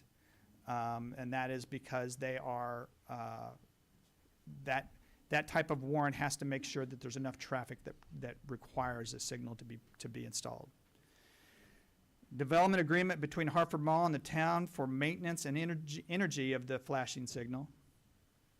Provision of a new right-in, right-out, left-in to the mall property access across from the easternmost access to the mall annex. We're calling the mall annex Best Buy, whatnot, across the road. So that existing right-in, right-out will have another entrance opposite it, but there will not be any traffic that flows between them, because one's a right-in, right-out, one's a right-in, right-out, and left-in. Installation of landscape medians along Bolton Street between Maryland 24 and Gateway Drive. This improvement will include the adjustment of lanes to provide for a single through lane and accommodation of left turn lanes. Right now, it goes single, double, and back to single again. It's very confusing. At a point in the future, bicycle lanes will be added to the traffic pattern once that becomes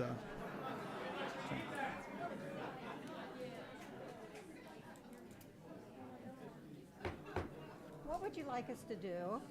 Would you like to continue to be a part of this meeting? You're going to have to cooperate. You're going to have to give us the quiet.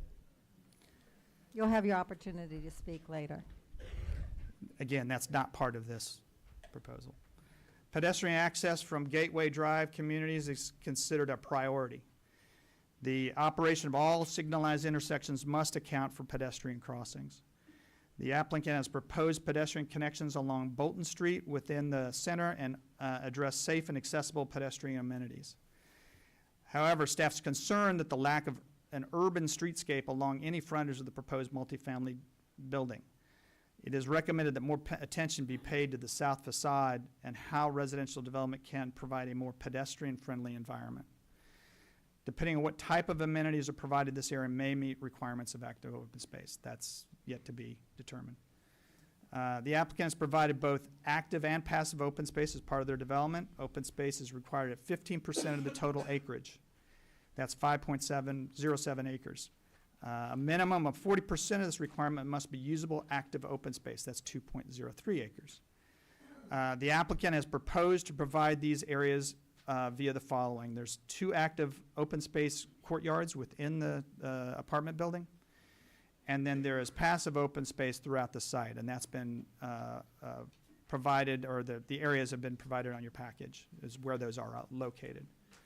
The remaining passive and active open space required is 3.53 acres and is proposed to be provided through a letter of credit or bond at $50,000 per acre. The Planning Commission may allow fee in lieu to be provided at the same rate. However, the potential for additional future development phases may increase the amount of open space provided on site and lower the fee in lieu amount. Street trees are required along a portion of the Tollgate Road, Maryland Route 24, and the entirety of Bolton Street. There are some locations along these frontages with which utilities may create limitations to planting. It's recommended that major deciduous trees be planted at 40 feet spacing, and minor deciduous trees be planted at 30 feet spacing. And those be installed whenever there is a conflict of, the minor ones be installed whenever there's a possible conflict with utilities. Section 16559A2 requires a 3-foot setback from right-of-way and planting buffer equaling 1 planting unit, which is basically 10 shrubs or 1 tree, per 25 feet of parking abutting a public road. The applicant has provided that on their landscape plan. The applicants also provided 40 trees within the parking lot based on a ratio of 1 tree per 10 spaces, and that's based on section 16559B. All rows of parking are broken up with landscape islands, and 8% of the interior area has been made green. And that is the area only along the Bolton side of the Harford Mall. The applicant has provided color elevations and renderings of the proposed architecture for the multifamily complex. Comments from the town architectural consultant are attached to your package. The appearance of the proposed architecture and how the building relates to the public side of the development should be addressed by the applicant at this hearing. Staff is concerned that the proposed development is providing a suburban design when a more urban character may be appropriate. The applicant should also provide a larger colored elevations, which they have, I think, provided those to you tonight, at the hearing to allow more detailed review by Planning Commission. Right now, you just had elevations that were 11 by 17. You have larger ones now. The proposed brick appears to be dark red. When combined with the dark fiber cement, the overall color of the building may become a bit overwhelming. In addition, it is recommended that the parking garage match the rest of the architecture and facade as to conceal its use. Mixed-use centers are special developments and must meet performance standards as outlined in 165-53I-2G. The architecture must be in harmony with the rest of the development and with the neighborhood as much as practicable. The applicant should explain how this is accomplished at the hearing. Internal vehicular pedestrian traffic appears to be designed to minimize conflicts and to mitigate potential impacts to patrons and residents.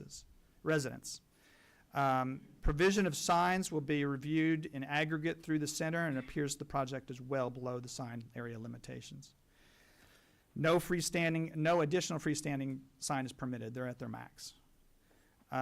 Traffic study was submitted, reviewed, and conditionally approved prior to acceptance for review by the Planning Commission. Security, loading, unloading, and recycling refuse must be organized between the owners and coordinated with the town.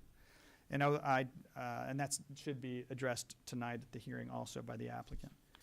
A development agreement between the owners of all three lots must be executed prior to building permit issuance. This agreement must address shared elements such as access, parking, signage, utilities, and stormwater management. Any violations of code or introduction of new development is shared between all owners. One owner's problem becomes all the owners' problems.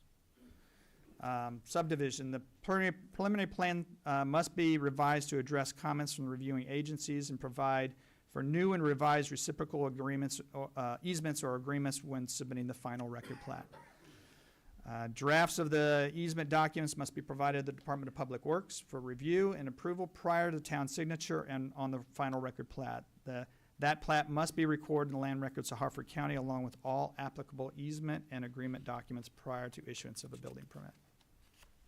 That's it. All right. Representatives, if you state your name and address, please.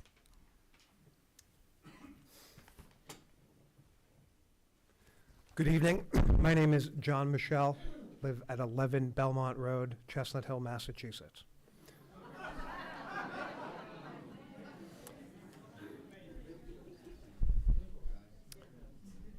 I'm Senior Vice President of Redevelopment for CBL Properties, joined this evening by my colleagues Ken Whitler and our on-site manager, Lori Altman, our development partner, Kyle James of Castle Development, and our team of development professionals who will be introduced by Kyle of Castle.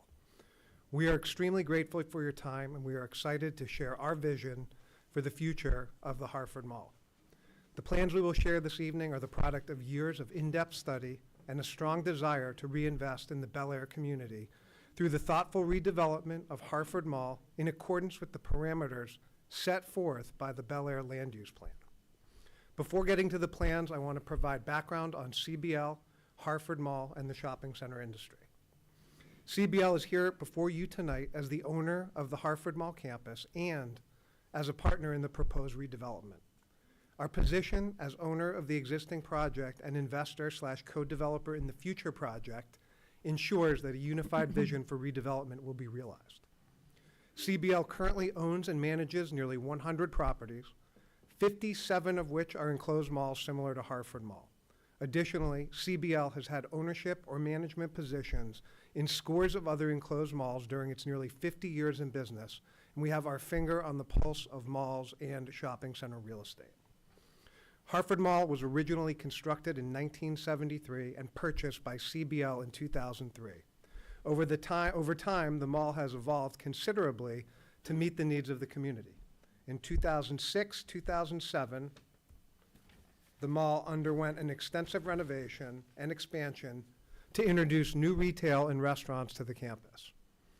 Throughout CBL's 20 years of ownership, Harford Mall has been meticulously cared for and the experience carefully curated, but the time has come for yet another evolution of the property for it to continue to meet the needs of the market.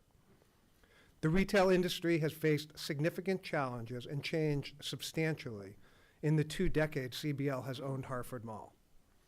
Changing consumer preferences coupled with consolidation in the department store space, the evolution of online shopping, and the continued integration of technology have all played a role in changing the way consumers interact with the built environment and physical retail space. This is not a bad thing. Our industry is dynamic and constantly evolving. These changes give us the opportunity to continually evaluate each property, taking into consideration the needs of the community and to do what is best for the long-term viability of the center. Historically, shopping mall development was a formulaic process, but mall redevelopment is a very specific and market-driven process that requires deep consideration for the community's needs.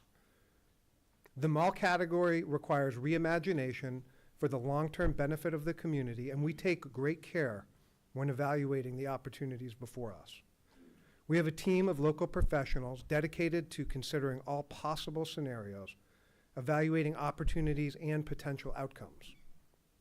Some malls continue to make sense in their traditional configuration, but as we have evaluated Harford Mall and the town of Bel Air, we have concluded that the best use for the campus now and into the future is as a mixed-use town center. Introducing modern and desirable concepts such as green space and walkability to create a connected community for future residents. Projects like the luxury apartment complex that we are proposing are happening across the country in affluent markets similar to Bel Air at properties like Harford Mall. We've spent considerable time and energy determining how best to approach this development. On the heels of SJC's redevelopment of the former Sears box, we are confident in the grid created by the redevelopment of the existing mall parking lot on the Bolton Street side of the campus. Ultimately, this redevelopment will provide the town of Bel Air with a luxury residential community that's connected to the adjacent campus through walking paths and green space, providing residents with easy access to the surrounding grocery store, fitness center, restaurants, and other amenities. An analogy that we commonly use is that this project allows us to start fixing the plane while we continue to fly it, providing for ongoing commercial activity while simultaneously investing in the property to position it for the future. Our local development partner, Castle Development, and the exceptional team we've assembled will now walk you through the plans in detail. Thank you again for your time this evening, and I will turn it over to Kyle with Castle Development. Thank you. Thank you, John. Good evening. Kyle James, 510 Pondview Lane, Cockeysville, Maryland. Excuse me, Kyle. Yes. You need to address the Planning Commission. Yes. Thank you. Thank you. I'd first like to acknowledge the Planning Commission, community members, and residents that are attending tonight. I think it is important that we can have a dialogue and answer any questions that may be lingering. Redeveloping a large parcel such as this one requires many parties to be engaged in order to accomplish a thoughtful, long-term redevelopment plan and position Harford Mall for the future. Local presence is important to us, and that is why we have engaged Frederick Ward as our civil engineer and Howard Copeland Mock out of Baltimore as our architect. Castle itself specializes in multifamily development and has a portfolio of over 3,000 units spanning Maryland, Virginia, and North Carolina. Our office is located in Towson, Maryland, and both my partner, Kyle Whitman, and I are born and raised and still reside in northern Baltimore suburbs. As to the project itself, we are very excited about our collaboration with CBL on a 249-unit luxury apartment community as part of the redevelopment plan for Harford Mall. Our core expertise lies in development of ground-up, high-spec apartment communities. The proposed project at Harford Mall will feature fully market-rate 1, 2, and 3-bedroom units, replete with an extensive array of amenities and modern features. The interior will include a 12,000 square foot enclosed common area, as well as 2 outdoor courtyards, each designed to offer a unique atmosphere. This will make it the most amenity-rich property in the county. Parking lots around the mall will be Pardon me re-landscaped. for interrupting. What would be in the common areas? One of the courtyards, one of the courtyards will have a swimming pool. Another courtyard would be more of a garden type relaxing atmosphere. As far as common area goes, it's going to have fitness areas, gym, work areas now for more work from home type atmospheres, most likely entertainment areas, bar, kitchen type area as well. Gotcha. Where you Okay. can entertain. Parking lots around the mall will be re-landscaped, and the addition of the apartments coupled with the existing mall and coming grocery store will allow for a much more walkable and inviting atmosphere compared to the starkness of wide-open paved parking lots that exist today.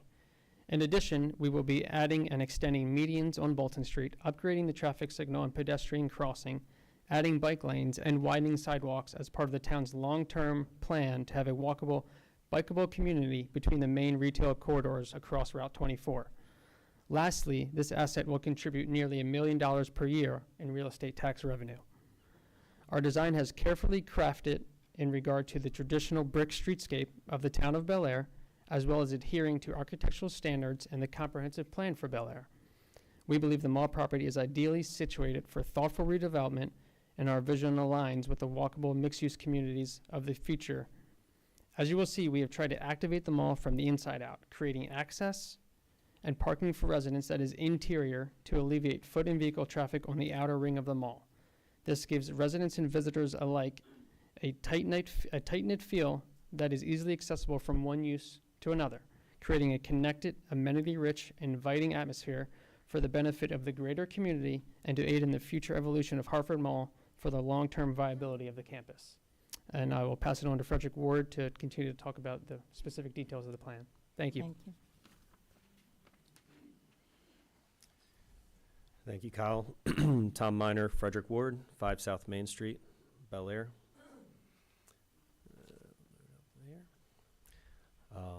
Kevin did a good synopsis of the project. I'll kind of go through so the Planning Commission can kind of take some of it in.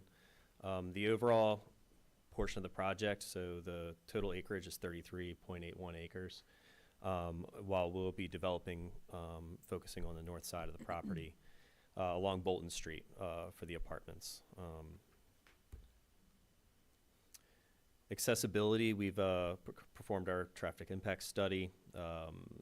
We've come to agreed upon intersection improvements and entrance improvements as detailed in that study.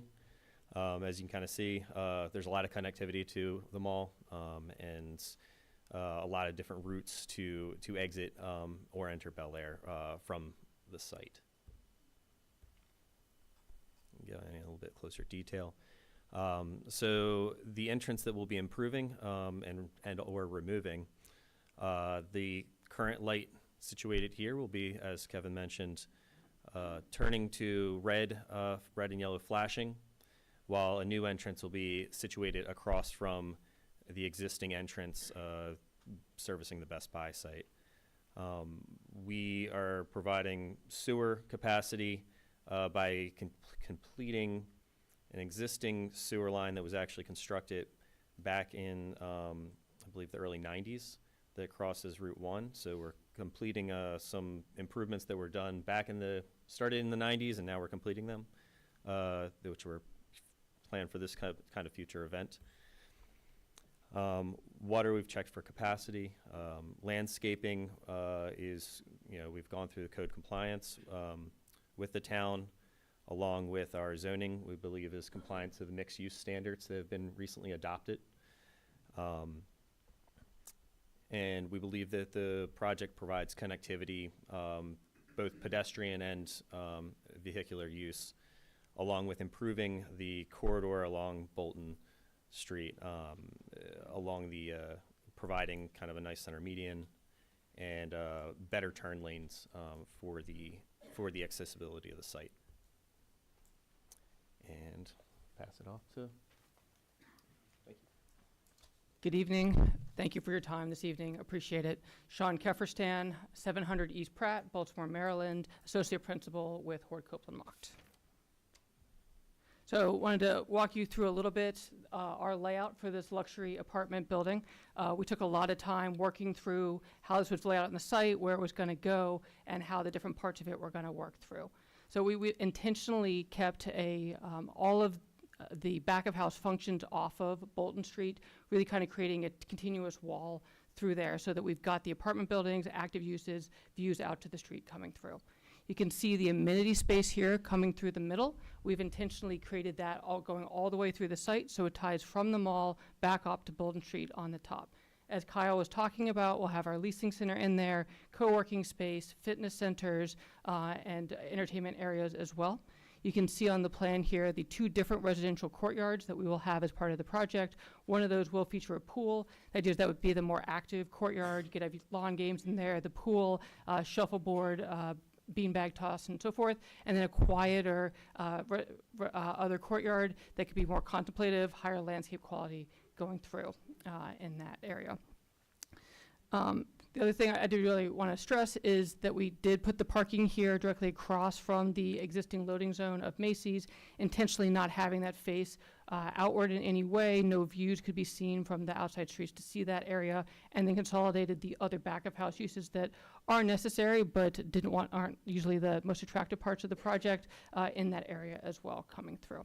The other thing you'll see on the entrance is we intentionally set that back from the rest of the bar. We wanted to give it some space, give it some prominence in that area, make sure we got landscape area in that part coming through. So this was our vision for what this project could be coming in. So this is the view on Bolton Street to the new mall access coming through. I want to take one step back and just talk a little bit about how Hortcope & Mox approaches jobs. We don't do prototypes. We don't just roll things off the shelf and say, this is the design we're going to drop in this area. We really want to create a unique design for each place that we're going into, research the history of site, make sure that the design is appropriate and of place when we do that. So when we came and started looking at this site, we really looked at the historic downtown of Hartford and knew that we did not want to be thematic when we went through and did that, but did want to have references to that in our design. So you can see that in the red brick frames that we've created here. There is a rhythm of that coming along, and you'll see that we didn't stretch that too far down Bolton Road as well, intentionally breaking it, adding in highlights of fiber cement. Those are different textures and colors of fiber cement coming through to break the massing down as we came through the parts of it. And you'll see at the top, we did a large wedge at the top there to really mark entrance to the new mall, signaling the new entrance to this property. This will be the view with the mall behind you. Looking back at the mall, we carried the red brick around facing the mall, again, kind of referencing those frames coming through, but then it did step the brick down as we worked our way back towards Bolton Street. Switched to a darker brick there, a little bit more of a modern read, and then we have the darker black fiber cement spandrels in between the windows coming through. This would be our proposed new residential entrance. You can see how we've created that landscaped area that I brought up. We also have added a wood look material at the entrance, really adds warmth, gives pedestrian scale to the project coming through, and then we brought back the angular form that we had on the main entrance, referencing the entrance back into the mall, as well as the entrance to the new residential building here. This would be the view from Gateway Drive coming in. We know how long the wall is on Bolton Street here, so really wanted to break down the architecture. You can see the bays that we've added here, as well as the lighter color as well. That split happens where we start to wrap the garage and splay the project coming through. Added a new color, a little bit more of a modern theme on this side of it, relating to the new commercial property that's been added to as well. And you can see the white bays stepping down, again creating a pedestrian scale, not just going 4 stories up the entire way. And then lastly, this will be the view with the mall behind you, looking out Gateway Drive to the new entranceway that we're creating. And you can see a little bit of the parking garage here. We did, as I spoke about, keep the parking garage across from the Macy's loading areas, and then all the back of house spaces centralized around that as well. And with that, I will turn it back over to Tom.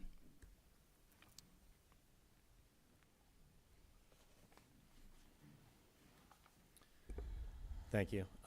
So kind of going through landscaping, we've provided a landscape palette, adding extra trees along the frontage of Bolton where we can. There's a lot of utilities along Bolton, so we have to kind of veer away from putting them over top of the water and sewer lines, but where available, we've placed trees Along Bolton Street, we've also added a lot more landscaping and plantings in the parking lots along Bolton as well that service the mall. We're adding plantings and additional trees along the entrance corridors. And we take note of Kevin Small's comment about landscaping along the, I guess, the housekeeping side of the project. And while the plan is compliant, we can work with him to add more landscaping where we can coordinate best. I think we didn't really touch base. The dumpster locations for trash pickup is located internally, kind of right where I'm kind of pointing up behind you guys, or if you can see it over there, next to the parking garage entrance. So trash pickup will be had in that location, so you're not going to be dealing with dumpsters outside of the building, visually present, and trash will be picked up on a regular basis, as needed with dealing with compactors. That's it. It's kind of a secondary. Go to a little more blown up version for you, just to. Actually, this is probably a better one right here. So the loading area is right here. So the housekeeping is right on this location right here. So it would be barely visible, kind of as you're coming through the site. Thank you guys for your time. Anyone else? No? Thank you. All right. Questions, thoughts? Do you want to begin? Yeah, I have a couple. I'm not sure whether it's the owner or the developer or, first question is the 37,000 square feet in the mall that's being shuttered. Is there any consideration to do something with that rather than just have it as cordoned off area? I mean, that's a lot of square footage. It's currently vacant square footage, so it's not square footage that would be turning vacant, so we have more than that currently vacant. I mean, could you do something else with it that would be a potential destination for people to come to the mall? We certainly could consider it. The intention of shuttering it is to comply with the parking requirements. I understand that, but yeah, I think that we could consider that, and we would be open to that for sure. But you hadn't thought of that as part of this project? No. Interesting. Okay. And what percentage of the current mall spaces, the interior, not the exterior, what percentage is vacant? Much of it is leased with temporary leases, so that doesn't look like vacancy, but it has short-term leases that don't have term on it. So the overall percentage of occupied square footage, including permanent and temporary, is about 70% leased. And how much of that is, what's temporary, a month to month? Effectively, less than 12 months. Yes. And out of the 70% that's leased, how much of it is month to month, ballpark? Approximately 20% of the 70%. Okay, so you got 14, 15, okay. So a fair bit of it is month to month. So you're less than 50% permanently occupied. Yes. And that's about the number that I remember when the site came in for the addition of the supermarket 3 years ago. So Not much has changed. It hasn't gotten better since then. Obviously, COVID played a role across our industry, but the kind of trajectory of the mall is about the same or slightly more negative. COVID wasn't kind to shopping malls or main streets. It was very kind to big box stores. I think that's fair to say. Yeah, Yeah. so the trajectory of the mall is sort of consistent. It's consistent with where it was in 2019. It hasn't improved, and it's continued to deteriorate. And are you finding these kind of strategy of mixed-use occupancy that you're proposing, is this what's going on around the country? Absolutely, 100%. How how would you compare this plan to the preliminary? And I understand Bel Air is a much smaller town than Baltimore, but what we're hearing about Harbor Place and the redevelopment there, is that conceptually, is that similar? I don't think it's a fair comparison, and, the realities of the redevelopment of these projects is they're very community-specific. It depends on what the market needs and what the market is asking for in the communities, and to compare Bel Air to a higher density location, I think is not fair for Bel Air or Right. for a higher density location. And there's none of these kind of places that are reinventing themselves as strictly retail commercial establishments. I'd say it's all across the board. So there's a lot of different solutions. Most of the solutions involve a mixed-use component. What did they do at Hunt Valley? They have apartments and a senior housing around the perimeter of Hunt Valley. And it's a Wegmans and a Dick's. It's a kind of inside-out mall, is how I would describe it. The housing is inside or outside? It's outside, but the retail was all turned outside. So the entire shopping center has storefronts that face parking. Okay. Which is, a departure from the enclosed mall Nothing environment. left of the innards of that site then? They might have reworked pieces of the innards, but they turned the front doors so that everything faces the outside. You don't have any plans of that type for the commercial here? So all we're proposing is this plan here today. This plan talks from a grid standpoint to a bunch of different options moving forward, but we can plan to continue to operate the mall while we build this project. And that's all that we're seeking approval for tonight. Yeah, and I get that, and I think we're kind of also looking for some kind of a grand plan. We did the supermarket proposal that looks pretty good, except nothing's in it yet.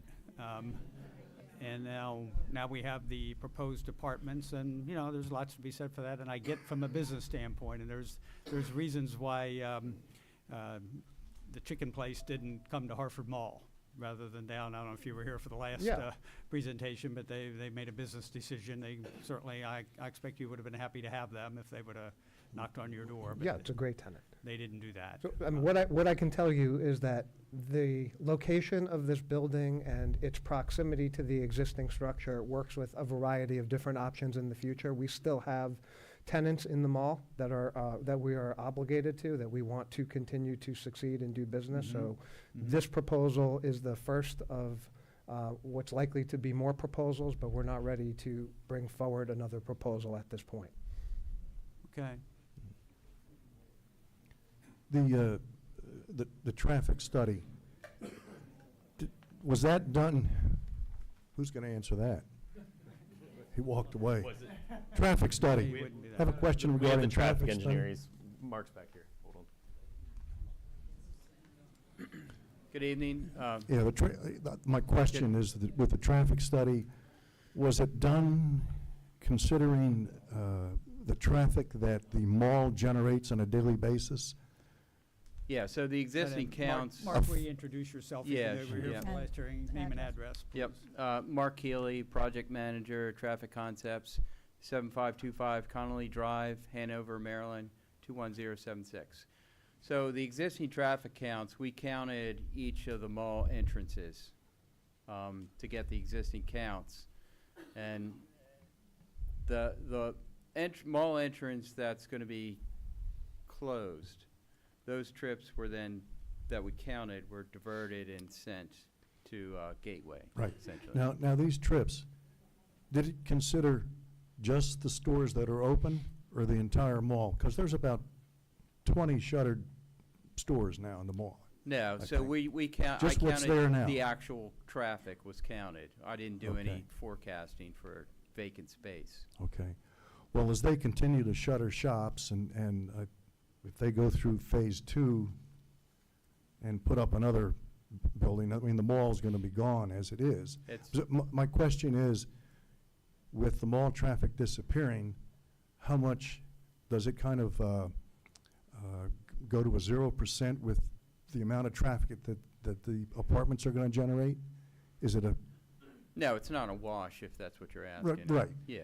Is it near a wash, or is it greater or less? I mean, or- if I were to forecast trips that the mall at one time generated, the mall generates more traffic than 249 apartment units. But, Right. you know, I can't subtract trips that don't exist now. No, I understand that, Yeah. but it could be less of an impact. It could, Traffic yeah. impact, okay. That's right. Right. Okay. How about Section 8 requirements? Are there any Section 8 requirements to this? Legally, I mean, you have to accept Section 8, but where the rents will be for this apartment community, it'll be too high for that to even be a realistic possibility. Can you tell, Legally, you have to accept Section 8 no matter where you are in the country, but where rents will be for this project, they won't qualify. Will they be subsidized for anyone? No, it'll be 100% market rate. what will be the anticipated market rate? Market rate rents, I think we're underwriting anywhere between like 1,900 and 3,100 a And month. who's your target market? I see it's very few three-bedroom, mostly ones and twos, so who's your market? Our market is young workers to empty nesters. We run through our financing and through our market studies. It kind of captures the whole gamut of employees around here and what we think is realistic. Are these apartments, any of them for sale? No. Okay, you're going to rent them all? Yes. Okay. So in terms of also, there's some questions about town's infrastructure being affected by this. And of course, now the town will be responsible for any of the road work, any of the sidewalks.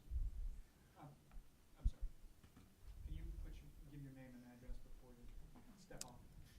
Kyle James, 510 Pondview Lane, Cockeysville, Maryland. Thank you. So in terms of public works, the town will have no obligation for maintaining the roads inside or the sidewalks or anything like that. The town won't be responsible for garbage pickup. The town won't be responsible for plowing in snowstorms. So can we get a sense of how this project would affect the infrastructure? Sure. So, as far as the roads, any improvements that are having to be done? I'm sorry to interrupt. Can you? Sorry, every time. Okay, sorry. Tom Miner, Frederick Ward Associates. As far as the improvements that have to be done for the project, roads, sewer, water, the traffic light reconfigurations, improvements for increase of traffic on other locations. The project is going to, make those repairs or make those improvements or build those out. There's no burden to the town in that case. And ongoing. And then ongoing, same with the light. We're funding the light to keep that running. So yes, there's no. And then the internal road system to be plowed and maintained just like it is now at the mall. That's right. Yeah. So yes, they're landscaping again maintained by the project. So. Right. And security, you have private security.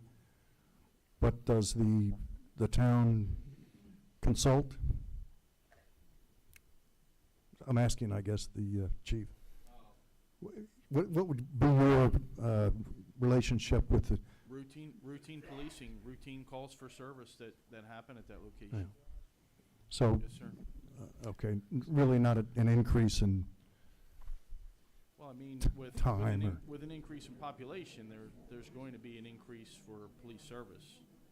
Okay, so. The structure itself is going to be controlled access, so it's not, it's open to the residents, but Right. it's So not going to be is a your kind of security flow. going to change? Because.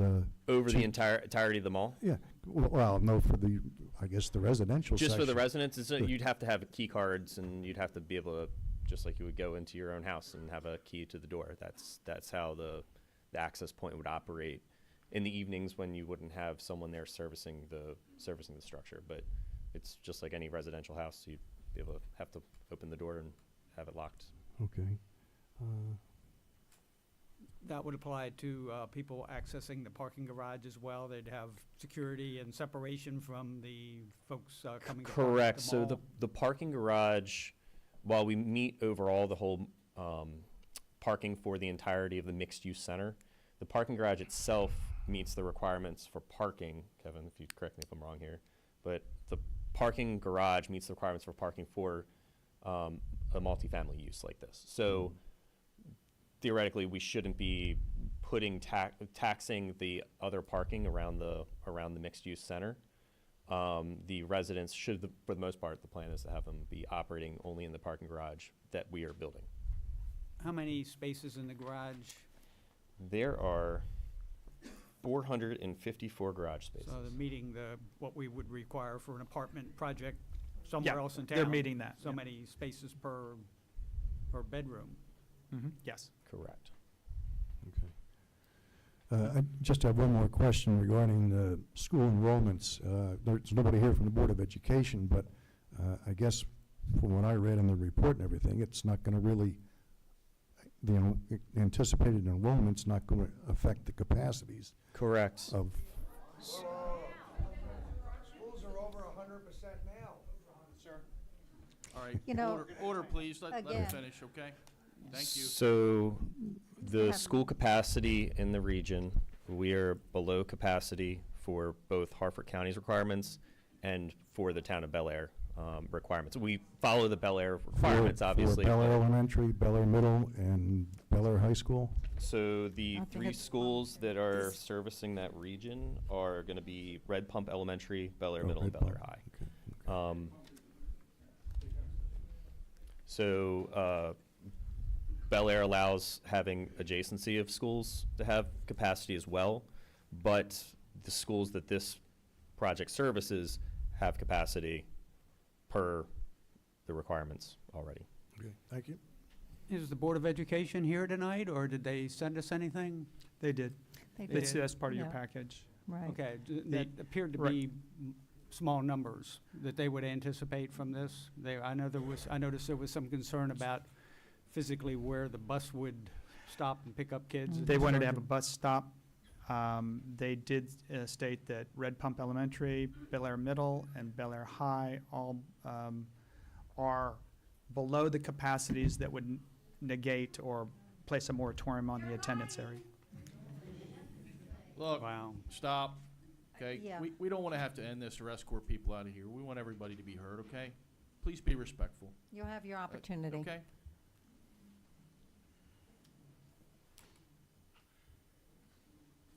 When we started this process, we asked for a concept of the entire mall.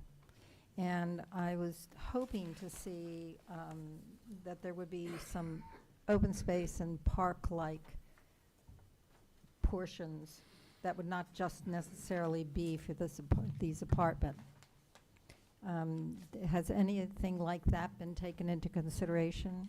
We have, we can bring up the kind of potential future concept, but I guess the concern is we're trying to focus on this here now, and the future concept is extremely contingent upon, as John said, it's contingent upon market conditions, how this project goes.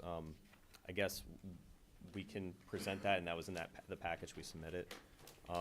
You got this 37,000 square feet would have been a good faith start, though, to do something other than just close it up.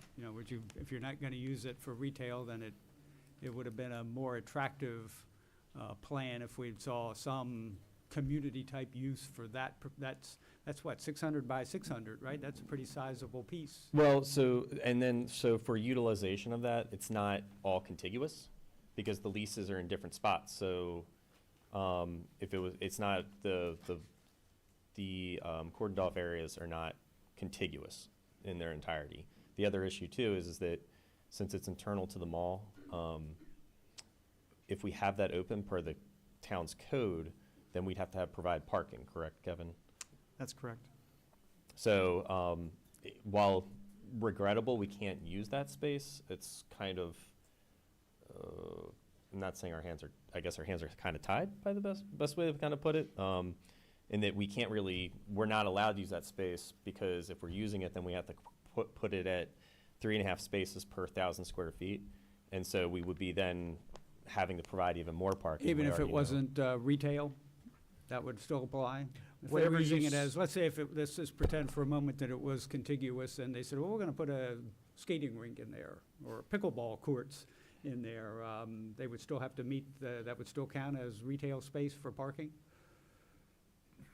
If those spaces, for those recreational uses were provided, if they're provided for the whole public and they're not private, they're not commercial, people aren't being charged when they go in, then that could be something that would be recreational only and probably would not generate parking because it's based on. I mean, this is what I'm hearing in my reading, is that malls have to become destinations, not just a place that you can go buy something that you could buy online. And here we have this footage, and I get the issue that, yeah, well, they're not contiguous and it's not conducive to a skating rink, but it just would be it would be a plus if there was something now for us to see a overall future plan rather than, well, approve what's in front of you tonight, and then we hope one day we can do something. I guess the problem is that we didn't All right, think it would, Please. we didn't believe, per the reading of the code, that it would be code compliant if we had that as an active recreation space. Yeah, if this is a recreation space that's designed for the public to use, that it's not commercial in nature, right, that would be something that they could do. And then those spaces could be used. And they would not have parking counted against them. But once they become commercial, they're commercial spaces. I understand, yeah. This would seem like a win-win possibility to me. It becomes tricky because then The lack of, operationally, how is the town going to then maintain and operate that space as a commercial? It really No, wasn't. the mall is because more people will come there to buy Right. I stuff guess in your end of the day, stores. the way we presented it, we didn't think it was an available option to have that be to us to then operate and utilize that. The concept was that the space internal to the building had to be shuttered for us to meet our I requirements. understand that. But now that we know that there's some wiggle room there, is it reasonable to think that something could be done over a period of months here to sweeten this presentation? You got a whole room full of people here who probably are gonna be against doing any of this. And that might be a little more, and that doesn't make them right, and that doesn't mean they're gonna get their way. We're happy they're here.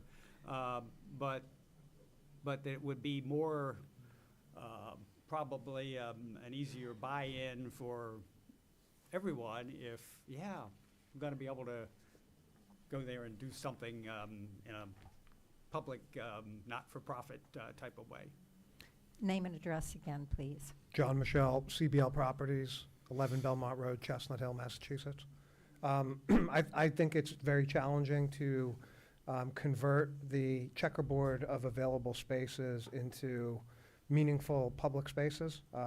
They're just not contiguous, and the amount of the need for space is not obvious to me. That said, it's could be considered for sure.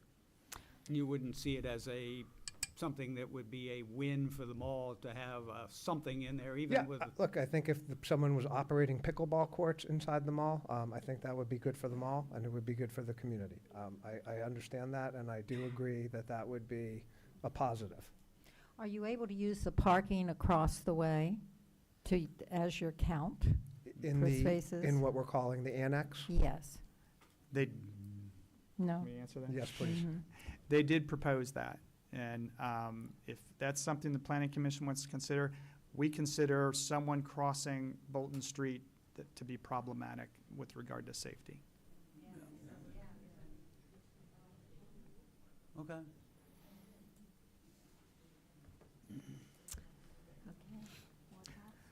Before we start the public hearing, I need to. I got some questions. Okay, go ahead. One of the items was that the Bel Air Fire Department didn't want any. I'm sorry about that. One of the items that the Bel Air Volunteer Fire Department said that they didn't want any EV chargers in the garage. So for those people that do have EVs, where would you propose them being charged on the property?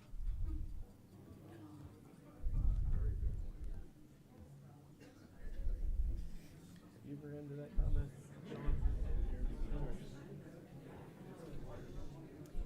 Quiet, please. Good question. Quiet, please. I mean, there's plenty of other locations that we can place EV charging And around this. that's fine. I'm just, because. Honestly, I've never ran into that question because typically you charge EVs in parking garages all the time. There's a ton of other. Well, locations. supposedly. Quite a fire hazard. They're quite a fire hazard these days. So we can look into that. There's plenty of places along in the mall area that we can place EV charging, so that then EVs aren't in the structure. If that is a concern with the fire department.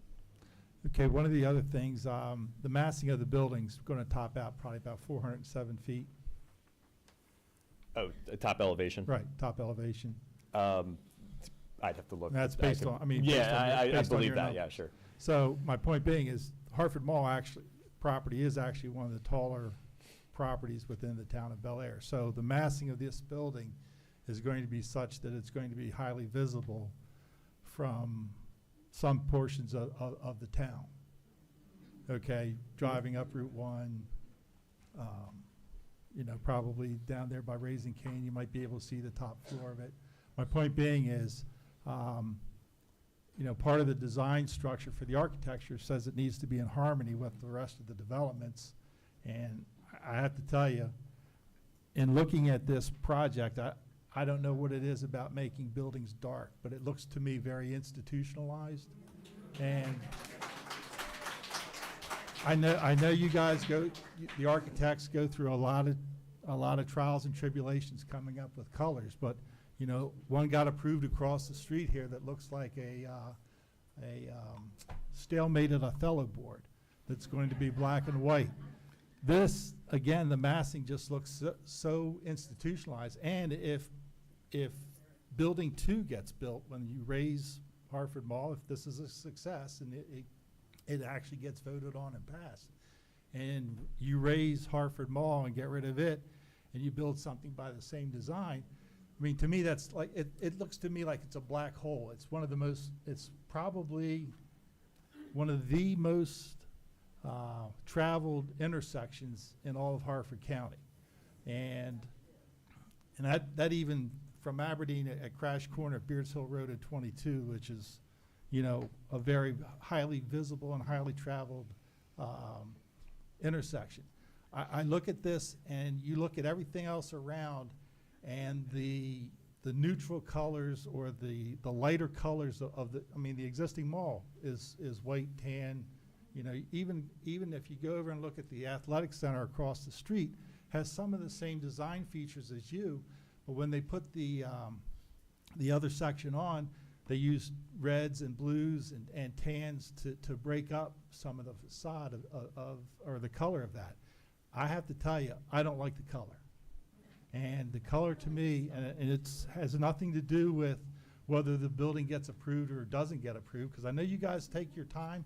Like you said, you went in, you looked at it, what's surrounding it, but I don't get the idea of, everybody says they move out to Bel Air not to be in Towson, and then we're getting a Towson building. And I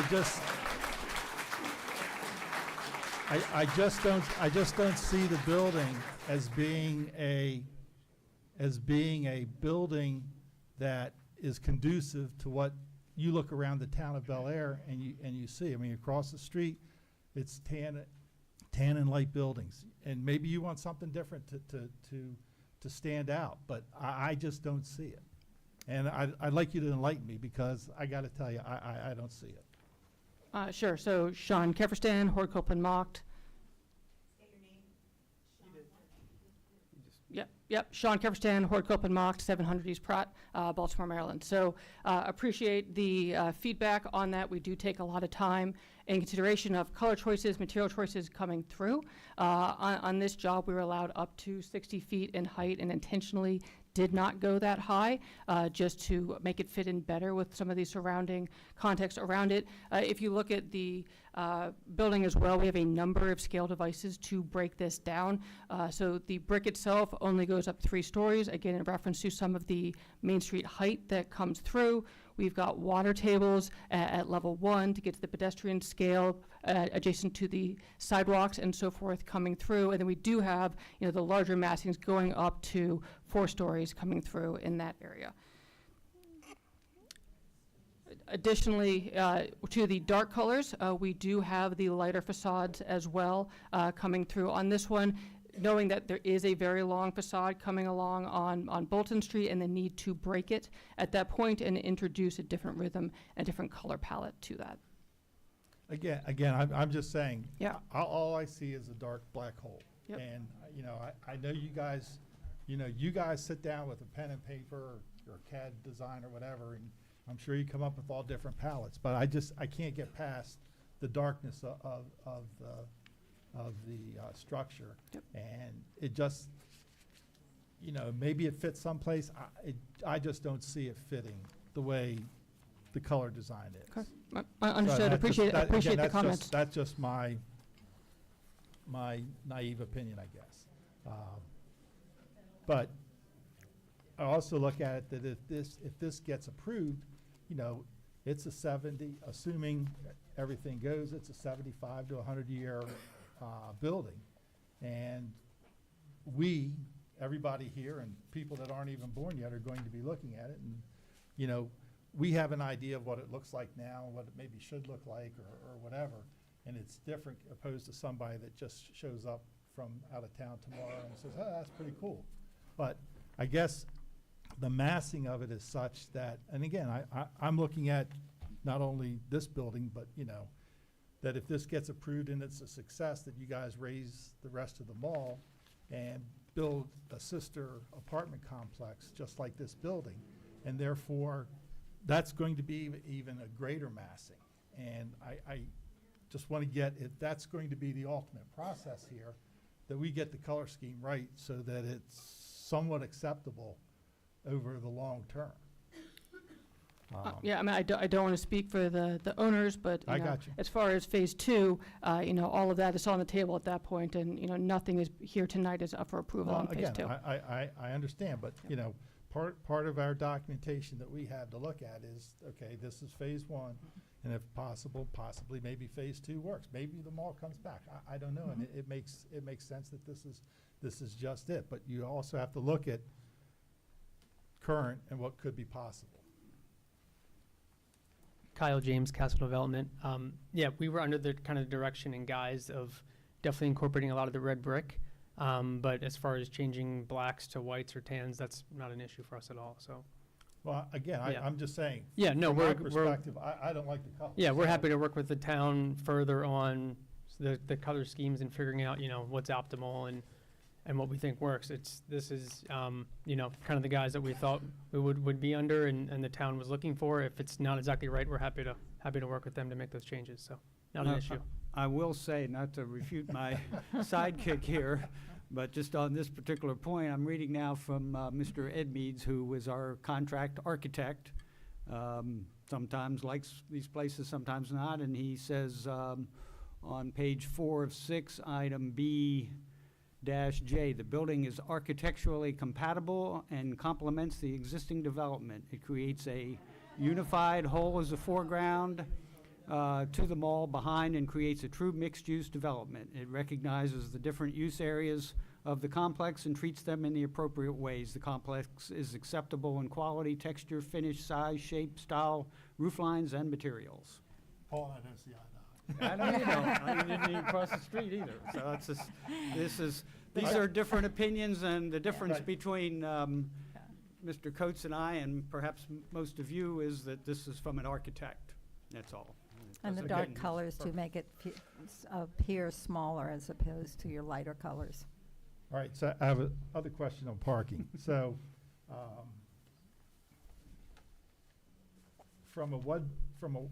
and I don't know statistically where it stands, but statistically speaking, the number of one-bedroom apartments that are two-person apartments versus a one-person apartment? Do you have an idea of what that is? Because based on your parking, you're only allowing 1.5 parking spaces. How many, So my point being is if you have 85 one single bedrooms apartments. how many cars will be in those well, one no, bedrooms? I'm just, if you have 85 single unit, one bedroom apartments, Mhm.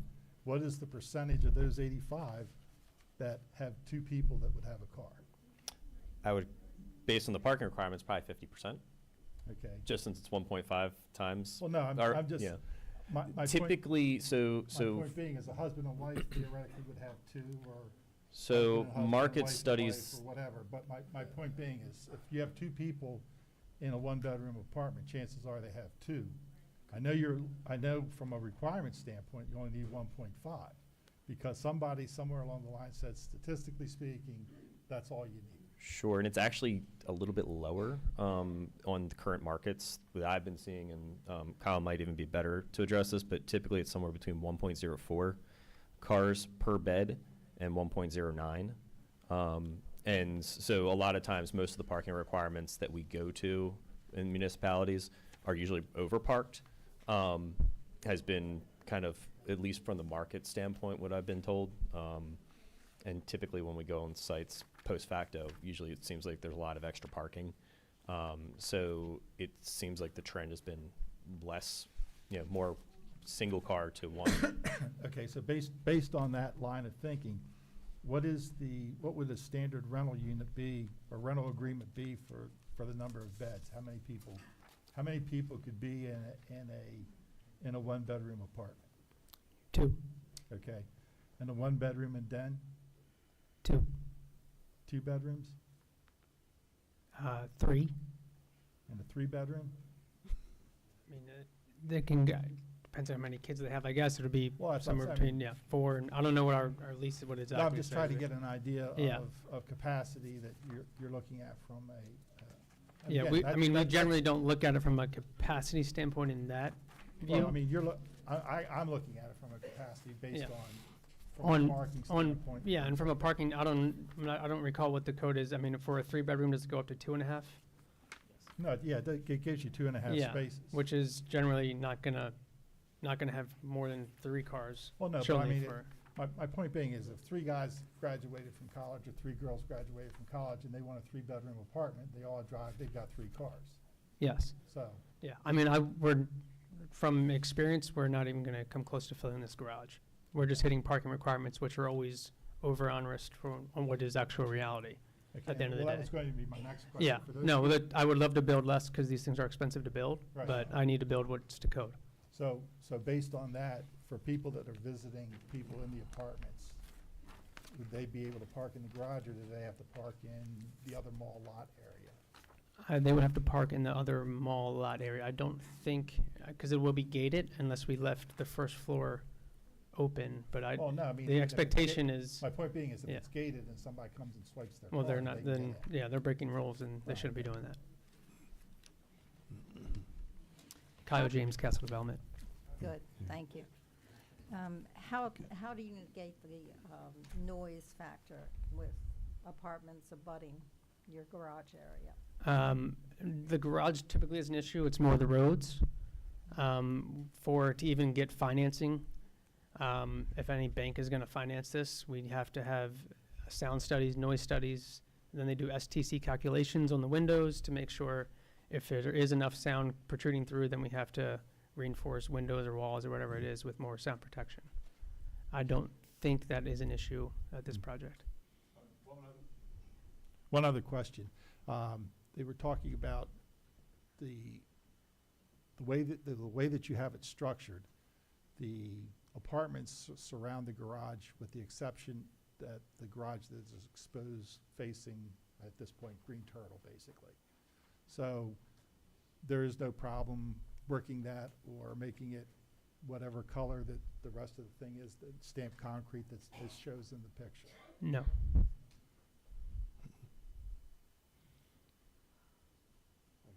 Just a question about the windows.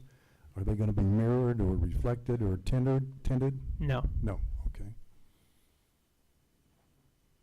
if also then from the outside, like Bolton Street, Gateway, or any of those, there's no access to any of the first floor apartments from the outside? No. Everything would be on the No, everything's inside. going to be secured access through an actual entrance into the door, and then you'll enter your unit from the inside. We've considered something that felt like a townhouse access, but it just doesn't seem to work well.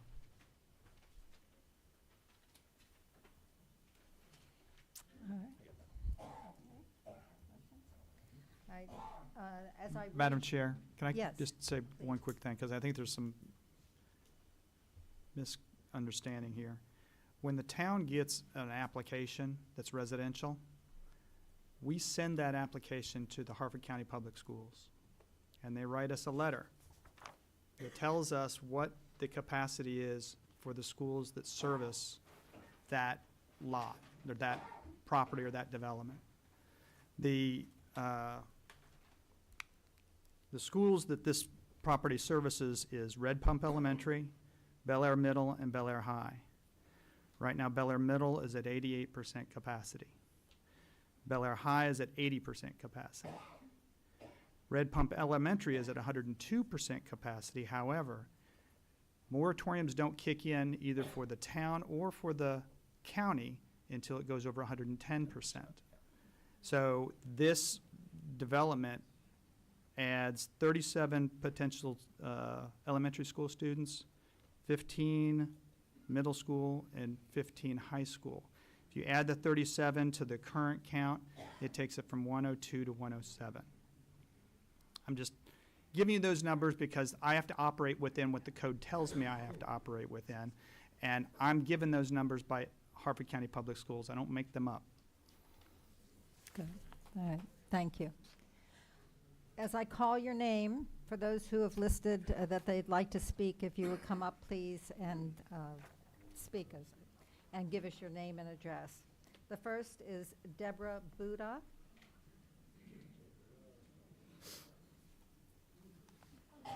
Hello.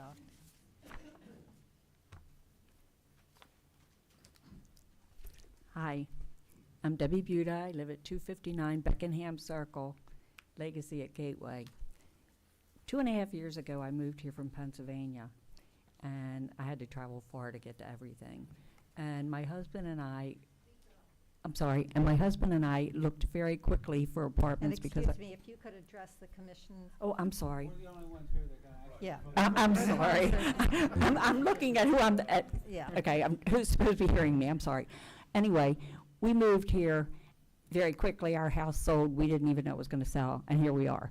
So we found something that we thought was wonderful. We moved into Legacy at Gateway, which is back against the Mon Pa Trail, and we love this community. I am very passionate about it. I've not done anything like this before, but we are so passionate about it that we want to be able to live there and enjoy the serenity that surrounds us, the safety that surrounds us, the beauty that surrounds us. I moved from the country. I still have trees to look at when I'm sitting on my balcony. It's very, very comfortable. We, at our complex, have taken this very seriously. We have just renovated all 5 of our buildings so that they look brand new and sparkling so that people will want to come live where we live. I say to my friends all the time, I love it, I'm 5 minutes from everywhere, I'm 5 minutes from everywhere, and they get sick of hearing me say that. And I love that we have this like country living and we have the convenience of everything. Now, I live Gateway and Bolton, back that way. I really do not want to take more than 5 minutes to get out of my street. And there will be a lot of traffic in that area. And I moved here because it's peaceful, quiet, serene, and country-like. And if you look at the picture behind you, it looks like the hospital over there. And it takes away what we have as a very peaceful country, good community. That's all I have to say. Thank you. Thank you. Lawrence Buda.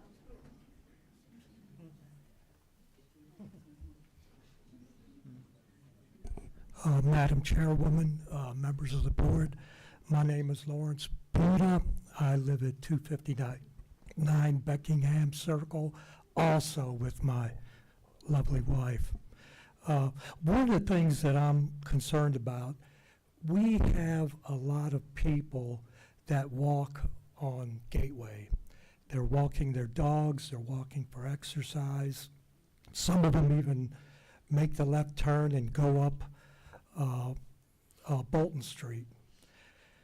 Now, if we have an influx of residents to this place, I'm concerned that since most of us are elderly that are living there, maybe some of the occupants might see us as easy marks. And if someone is walking early in the morning or in the evening, as old as we all are, it would be difficult for us to fend off an attack.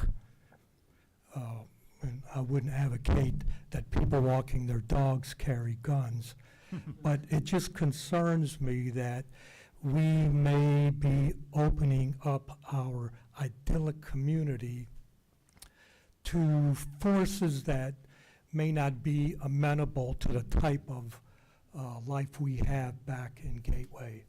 Did it So- help your concerns any hearing what the monthly rents were going to be?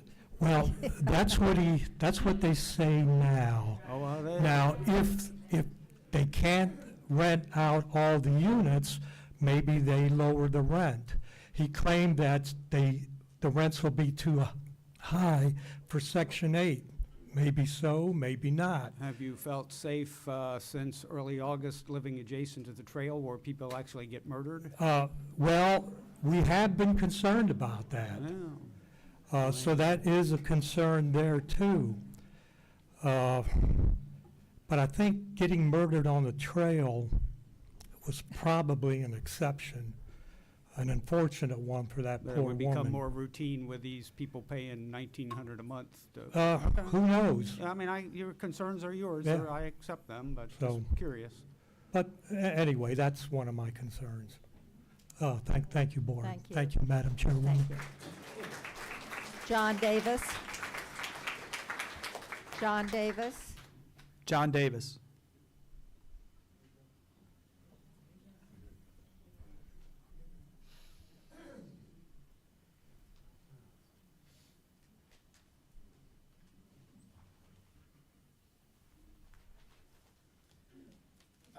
Hi, my name is John Davis. I live on 17 North Kelly Avenue in Wood Park.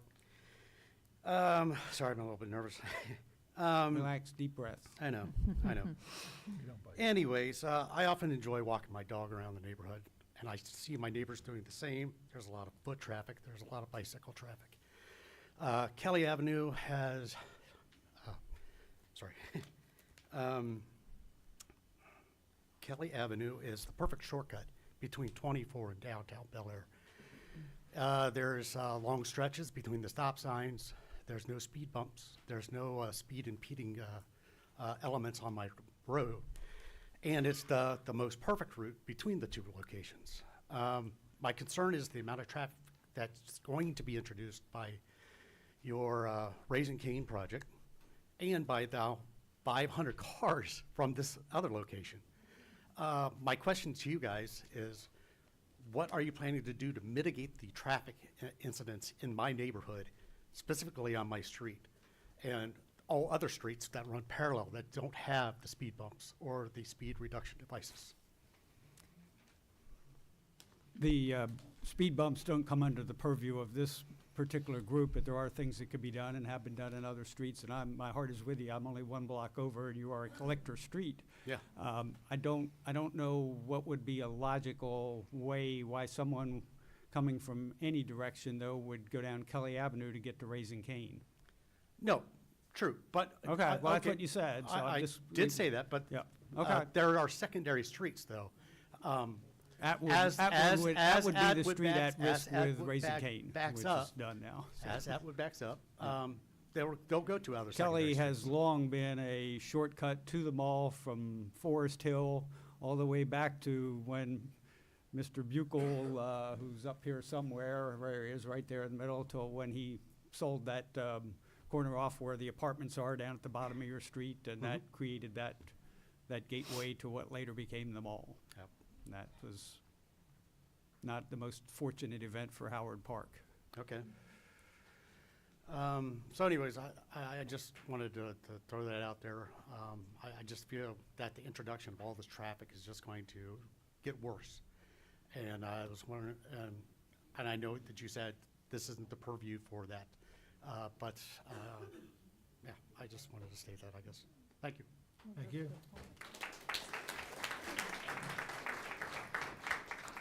Rosemary Johnston.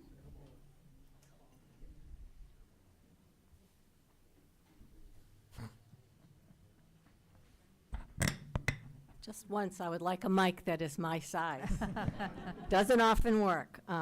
My name is Rosemary King Johnston, and I do live at 259 Beckenham Circle in Bel Air, which is part of the Legacy at Gateway condominiums. I'm speaking tonight representing the Master Board Association for the condos at Legacy and Overlook at Gateway. And as Mr. Robb said, we have a large group here. I would really like them to at least raise their hands or stand so you can see how many of them are here.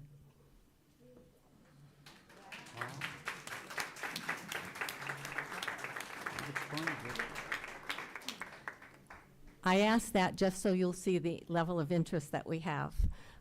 We do stand in opposition to the proposed development of the multifamily dwelling on the current site of Harford Mall. We are a 55 and over condominium community. We have a combined population of 149 units. As previous speakers have referenced, we are older. Many of us have chronic illnesses and medical conditions, and by nature we are more vulnerable to the kinds of changes that are likely with the addition of population-dense multifamily housing units. Based on the census and other public information, there are currently 5664 housing units within the town of Bel Air. 65% are owner-owned and reside. 36% are renter-occupied. If this approval is given, the percentage of renters will increase to 40%. That rate of development would shortly result in renters outnumbering owners and a strain on town resources and services. If the 249 housing units are approved, it can reasonably be assumed that they will bring approximately 500 additional cars, trucks, motorcycles to this area of town. Between January of 2021 and October of 2023, there were 46 vehicular accidents in the areas of Bolton Street, Gateway Drive, Tollgate Road. Traffic on these roads, and including Route 1, is already congested. We've talked about Chick-fil-A tonight. The self-regulating traffic lights that are there are clearly not as self-regulating as we would like. The line of cars attempting to turn into the access street to Chick-fil-A far exceeds the capacity of the turn lane and often ties up 2 lanes of traffic, causing dangerous conditions for drivers as well as pedestrians attempting to walk on the sidewalk or cross the street. We really do not want to see this happen anywhere adjacent to our community. The traffic light at Bolton Street and Route 24, I guess, is going to be adjusted because right now it's barely able to manage the traffic that we have, never mind additional people who will be going out onto Bolton and across to that light. We do have questions about where will the children who live in these apartments go to school, and Kevin answered that question. But once again, that means school buses. And Red Pump is a lot further away than either Bel Air Elementary or Rain Factory Road. And that means those kids will be on the bus for a longer period of time, which is not safe. The area parks and recreation sites are wonderful, and they're meant to be walkable. But with the traffic that's in downtown Bel Air, they are not safe to access for young children. You can't let your children go out by themselves and cross those streets. You can't let us go out and cross those streets. We have problems. With Gateway Drive as the only way in and out of our community, Additional traffic is likely to impact the capacity for emergency vehicles to respond to emergencies in a timely manner. Do we have adequate emergency personnel, vehicles, and capacity to respond to the current residents as well as the additional apartment residents? We also have an excellent hospital that is straining to rebuild and build and outbuild, and we don't want any more strain on the services that they provide. We also have concerns about wastewater management, and I know Kevin mentioned it, or somebody mentioned it. You know, there are currently 3 pumping stations in the immediate vicinity of the proposed development, and will they be able to maintain the wastewater the way that they do for us, or is there going to require another situation, pumping station? We are not opposed to well-planned growth. When additional condos were added to our original community, we worked closely with the developer, the builder, the town government, and Kevin of the Planning Commission, more than he probably wanted. But we were interested then, and we're interested now. Even the best of intentions on the part of each of those parties, there have been issues with infrastructure, emergency services, access and egress, access to the trail, and roads. The access to the trail, one of them runs adjacent to our community, has caused issues with trespassing, dog waste, youth on the trail after dark, cars parking on private property, blocking the entry and exit so our residents can't get out, a significant increase in pedestrian traffic on our property, and safety and security concerns. Additional residents right up the street will only compound that problem. The town of Bel Air often refers to itself as senior-friendly. In order for the senior-friendly title to be a reality and not just a cute slogan, the needs of all residents, including seniors, need to be considered when development is proposed. We respectfully request that the commission deny this proposed development. And I thank you so much for your time and attention.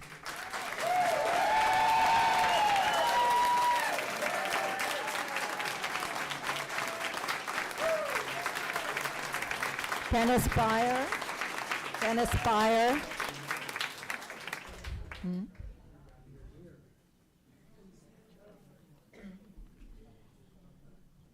Good evening, everyone. My name is Dennis Byer. Good evening, everyone. My name is Dennis Byer. How's that? I live at 637 Wallingforth Road, and I'm a board member for the Legacy of Gateway Condominiums. I can't top what Rosemary just said or what the Buddha said. I'm just going to say ditto to what they're saying, because basically it was what I was going to say also. And I want to emphasize we have a wonderful police department, fire department, and ambulance service in Harford County. I just want to see what the impact of these units going up in our neighborhood is going to take on them, especially with Chief Moore's staff. Thank you, folks. I appreciate it. Brian May. Brian May. Brian May. Katarina Wynn.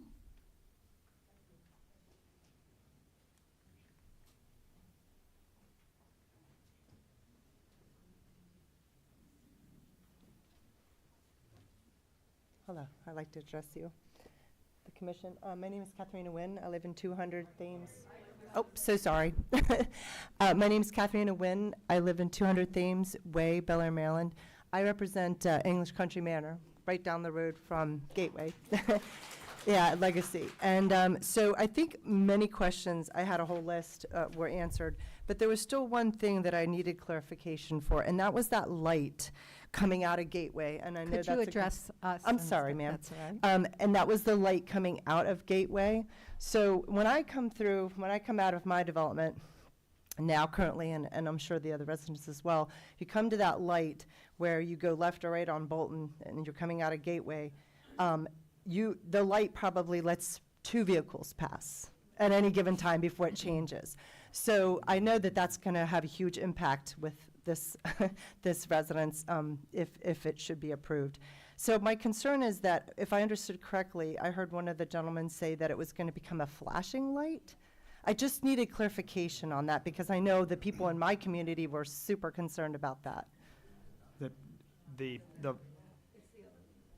light at Gateway and Bolton Yes. will remain as it is right now. Okay. It actually is already going to have improvements relative to pedestrians based upon requirements from the commercial the grocery store that went in. That has been bonded, and they're going to be starting those improvements probably within the year. So that, but the light itself will not change. These folks will be required to review the signal timing. I don't know why this does to me. Review the signal timing of that intersection to make sure that it accommodates for the additional cars. Okay. The light that's changing is the one that's Staples. That's the one that's changing. Staples, on the other side, Staples okay. going out, or not Staples, Office Depot, okay, Office by Depot Best Buy. going and out that- will be red. Okay. And Bolton, both ways would be yellow. Okay, and what exit were they, which one were they blocking off? They're blocking off the exit going into the mall, that would get cut off. Okay. Not Staples. Office Depot. They're interchangeable. Office Depot. Okay. And I remember earlier they addressed the sewer situation, and I heard a gentleman say that they were trying to feed into the one that was started or developed in the 90s or whatever, and so that's a huge issue yet with the sewage. And a large concern for the water supply as well. And I'm Charlie Dawson. I'm with the Department of Public Works, Deputy Director, 705 Churchville Road, Bel Air, Maryland. So MES, Maryland Environmental Services, did a study back in 2016 of our system. There was at Atwood along Baltimore Pike, it's an 8-inch line, so it's at capacity. So as a requirement, DPW is requiring them. There's a 12-inch line that runs through Tollgate Marketplace. It runs through, right by Miller's Ale House, and goes down to Home Depot. There's another manhole on the other side of the road that it's an 8-inch that goes down Atwood. They're going to directional bore from there and make it tie in that 12-inch line, which will actually improve our sewer. Okay. So it will now go down through there. It won't go down Baltimore Pike. It'll go down through the Home Depot area, outbound Home Depot, and over to Plumtree. Yes, sir. No. Go ahead. When you get up, you can ask a question. Right. That's fine. I'm sorry. And then, so with the increase of the residents and the citizens, should this be approved, will that also create an influx with our EMS and police as far as employment? And how will that affect our taxes as residents here? Does anybody? Well, candidly, from a tax-based standpoint, the rental company or whoever owns the property, they'll be paying real estate taxes based on whatever the value of the property is. They'll pay personal property taxes based on the personal property within those units that are owned by the apartment. And so I can't tell you exactly how much the impact's going to be, but I mean, that's a valid question as to, is it going to be a net gain or a net cost, so to speak. So I would assume that it's probably somewhat of a net gain, that the amount of dollars coming into the town would be less than the dollars going out, but you never know. Okay. All right. Thank you. Thank you for your time. Angie Hyman.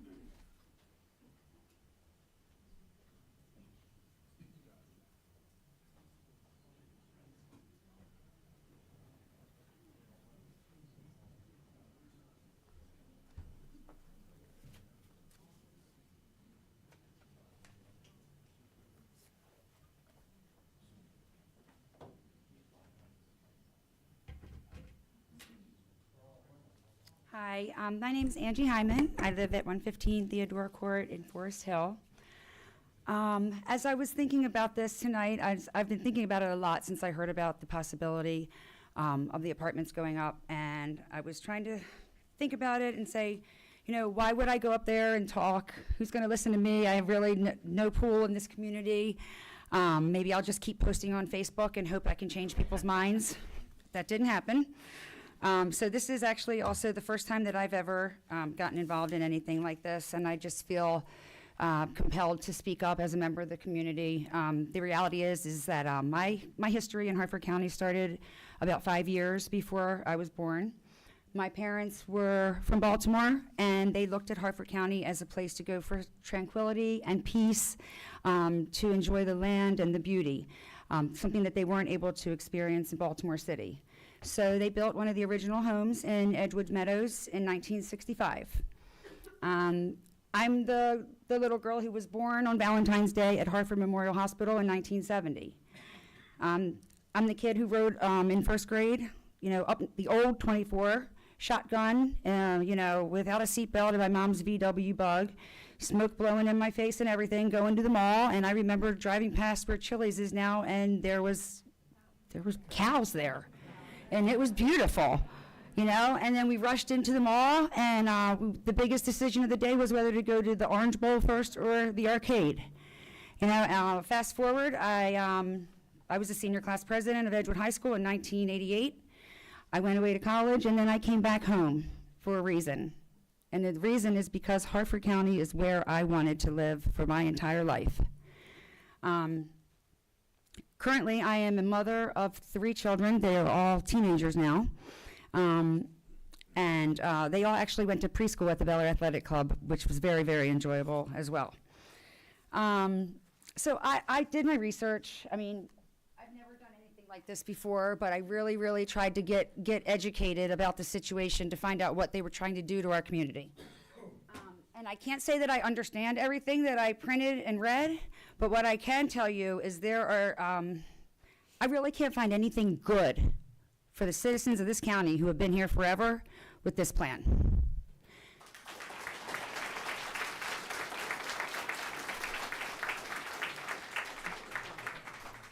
Sorry?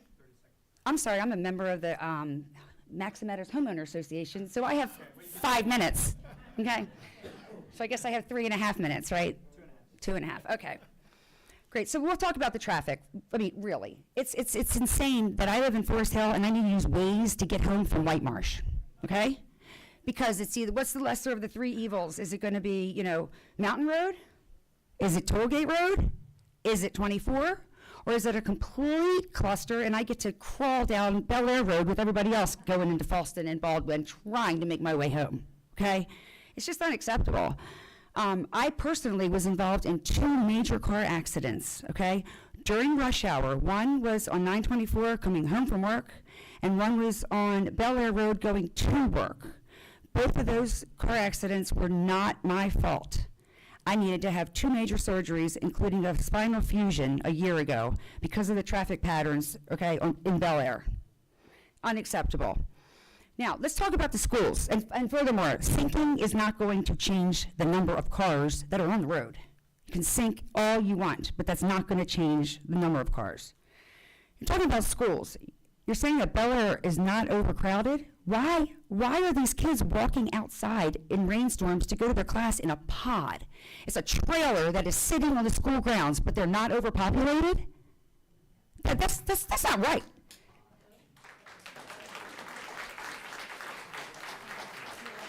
That you can get your information and you can pay whoever you want to give you these nice reports that traffic isn't going to increase and that schools are not going to be overcrowded and that crime's not going to go up. But we all know that that is not reality. We live here. These kids have been through enough. After COVID, the test scores are dropping, the grades are dropping, they have no sense of self anymore. They're struggling socially. Mental health is outrageous, the problems that we're having. And why would we just throw more and more and more into this? Can't we just help what we have?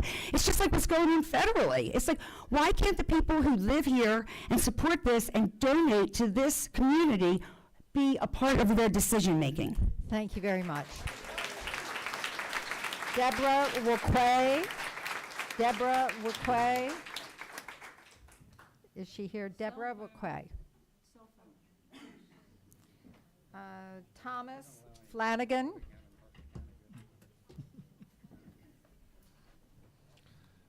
Okay, my name is Thomas Flanagan. I live at 716 Page Circle. Okay. Page Circle. right off of Tollgate. Okay, Tollgate Road, they said the sewer lines were done in the 90s. They were done in the 80s.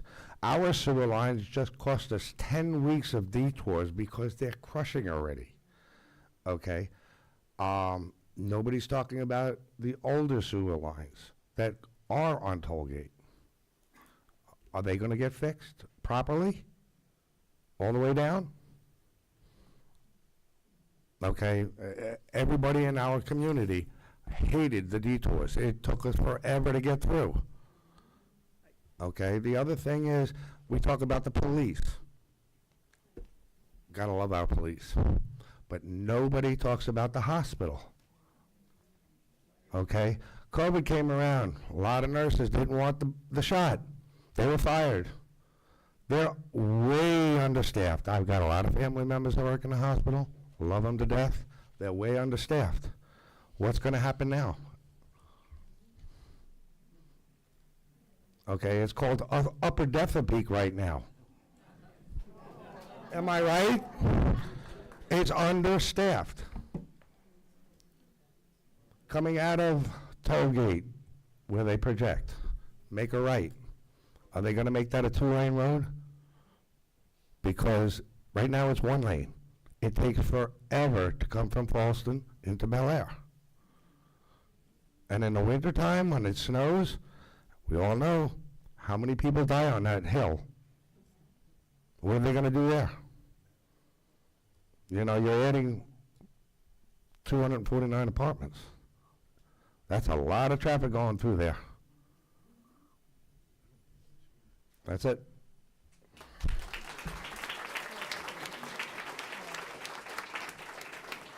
I'm not sure about the next name. It appears to be Rabbi Cooney on Choice Street. Do I have that correct? Ma'am, he's already, All right, he's gone. already spoken. Lisa Alamax, or Alamu. All right, Debbie Bradley.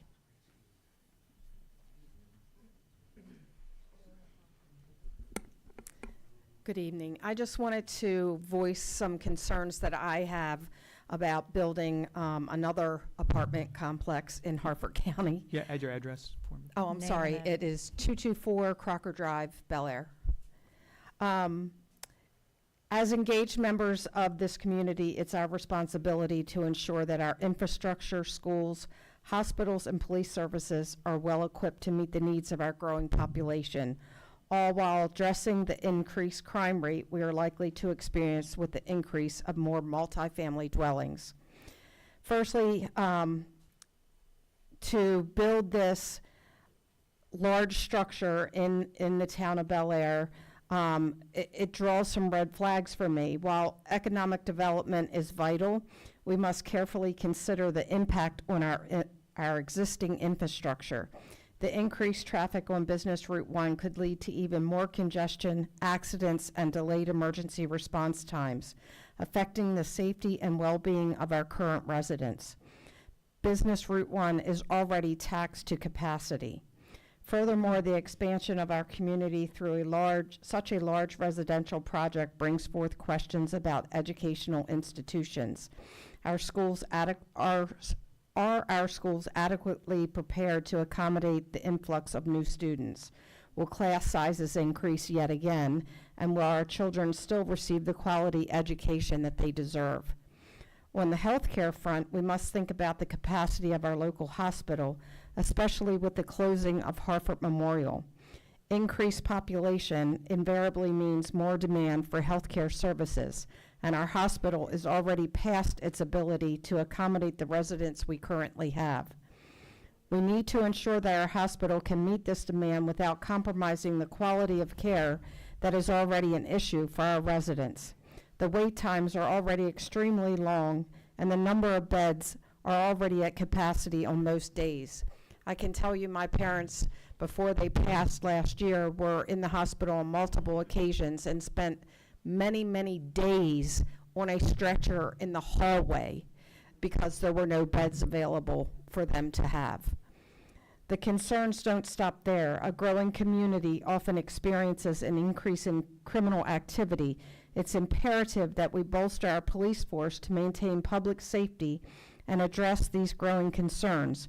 We must make certain that law enforcement has the resources, manpower, and support they need to keep our streets safe. While we welcome development and progress in our town, it's crucial that these projects are executed thoughtfully and responsibly. We must work together as a community and engage in a dialogue with you, our local government, and the developers to ensure that our infrastructure can support these new endeavors, that our schools and hospital can handle the increased demand, our police force is equipped to maintain public safety, and measures are in place to address the rise of crime that is likely to occur. Let us remember that our community is defined by its people and the collective care and responsibility we have for one another. We must remain vigilant and active in shaping the future of our town, making sure that it continues to be safe and thriving place for everyone to live. Thank you for your time. Thank you. Steve Chismar. Steve Chismar.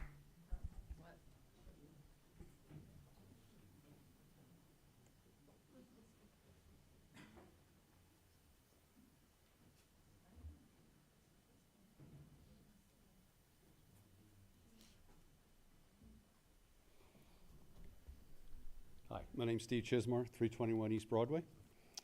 And I have several questions for both the commission and the developer. One of them is what section and paragraph of the town code allows you to exclude corridor space in a shopping center when calculating parking space requirements? There is none. I looked at it. So The reason it wasn't included, it's not gross, or it's not leasable space as far as someone coming in and using it, so it's sorry. The town does not count portions of a, something that is considered common area for multi-tenanted buildings. So if you have a tenant that has a, that comes into the mall, they pay for or they lease the space that they're occupying. They don't lease the corridor space. So that's not producing any cars, it's not producing any parking, it's only traffic space. where in the code does it state that?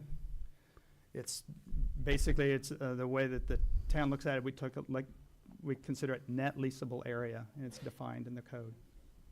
No, in the code it says for parking space requirements, it's gross square footage for a shopping center, which this is. I can show you the space, the code section. I would like to see that. Sure. And I would like to show you this. These are pictures, 18 pictures of the corridors in the mall. And they are being leased out for kiosks, amusement rides, massage seats, vending machines, which are all retail space. And in the wintertime or at Christmas time, we lease out Santa's Workshop, and it is income producing. So the corridor space needs to be included. And I would like to see the actual code, what's in the town code that says you can do that. Because in all the meetings that I've been into recently with the commissioners and with the board and with the planning committee is, if it's not permitted in the code specifically, it's not allowed. That's what has been the party line in all the meetings that I've attended in the last year and a half, 2 years. If it's not in the code, it's not allowed. I'll let you look at that. That's not the code. It's areas of leased space. That's not what the code says. It says gross, not We'll leased. talk after the meeting. But it's a very important parameter because that requires another 171 spots of parking, which they don't have. Now we talk about where in the code does it state you're allowed to exclude, what are we calling it? Vacant space. What paragraph, section, paragraph in the code says that? Shuttered was the term in Shuttered. proposal. Okay, where does it say that in the code? That would be something the planning commission would have to decide. But they don't have that authority. If it's not permitted in the code according to your party line, then it's not allowable. So they have to be given that authority in the code to say that they're allowed to shutter certain amount of square footage. Again, that would be a decision the planning commission would have to make. But that would be against the code. And we're not allowed to go against the code. If you would like, I can talk about that. Okay, those are the rules. So that 35,000 square feet would require you to generate another 121 spaces. So instead of requiring 462 spaces, you need 750 for the project. Okay? You can, according to him, you Now, can do that. let's move on to the open space requirements. The code says, the planning commission may permit the open space requirements to be satisfied through payment of fee in lieu of on-site recreational areas when provisions of on-site space is impractical due to site conditions. So I ask the developer, what's so impractical about the site that you can't include open space?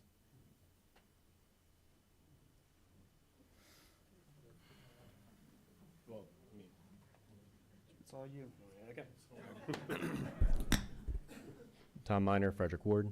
So currently, with this being kind of the beginning phases of a redevelopment project, we're, going to have certain constraints, both on space, and additionally we have certain parking requirements that the current areas have to be utilizing, and to provide the additional open space that's listed as being both active and passive is multiple acres of area that would have to be basically just pretty much turned into grass for this requirement.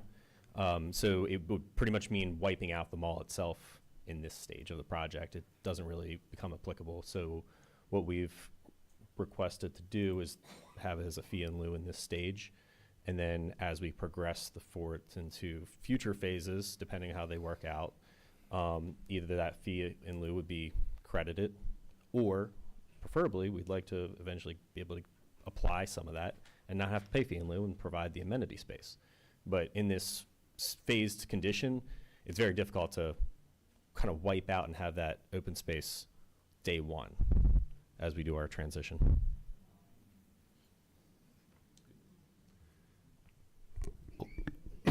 If you want, well, the thing about it is that we need to see the entire plan. We should not be making decisions piecemeal, because when you do it piecemeal, you box yourself in the corners with solutions that are ineffective and not optimal solutions to the problem, okay? So we should reject it because, one, there are no impractical site conditions. There's plenty of open space there. It's not like it's on a hill, it's a swamp, or anything like that. That's what impractical means, not financially impractical. That's not our problem if it's not financially impractical for the developer, okay? So we should table this until we see the entire plan for all 33 acres of this project.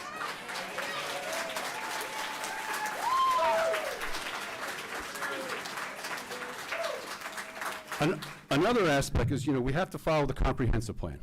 On page 71 of the comprehensive plan, under small town atmosphere, states as long as impacts of dense development, and this is dense development, are managed, neighborhoods will continue to thrive and housing will not deteriorate.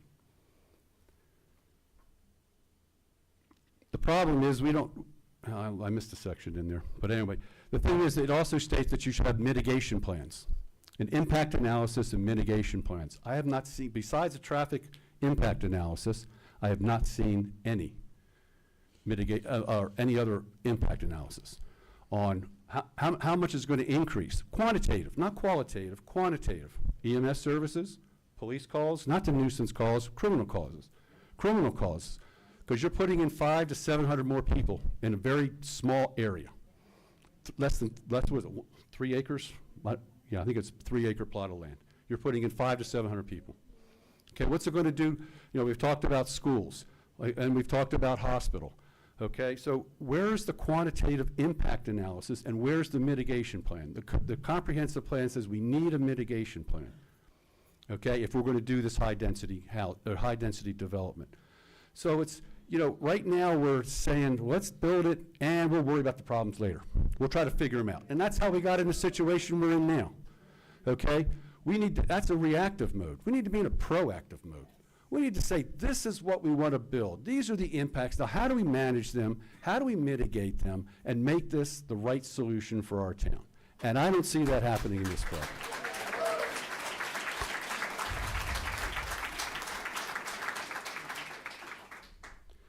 You know, and, you know, again, about the whole plan is, we don't know what phase 2 is. Phase 2 is 25 acres. We're only looking about 3 acres. 3.5 acres, what is it, 3.4 is whatever that is? What are we gonna do with that at 25? We need to know that up front before we say anything on this. Thank you. MJ Franker. Mr. Chismar, Mr. Chismar, Mr. Chismar, Mr. Chismar, Mr. Chismar. Mr. Chismar. Mr. Chismar. Mr. Chismar.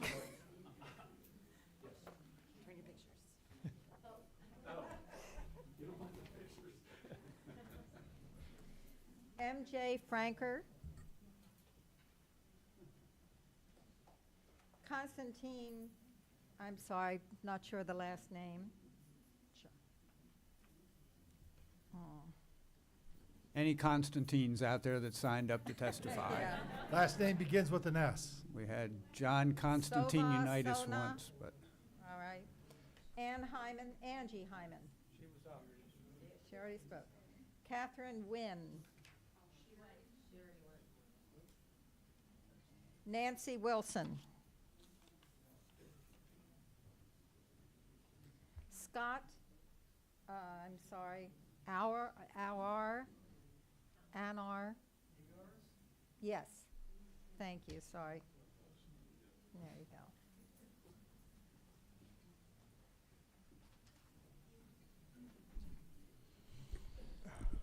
Hello. Hello. My name is Scott Agar. I live on 306 Plantation Lane in Bel Air.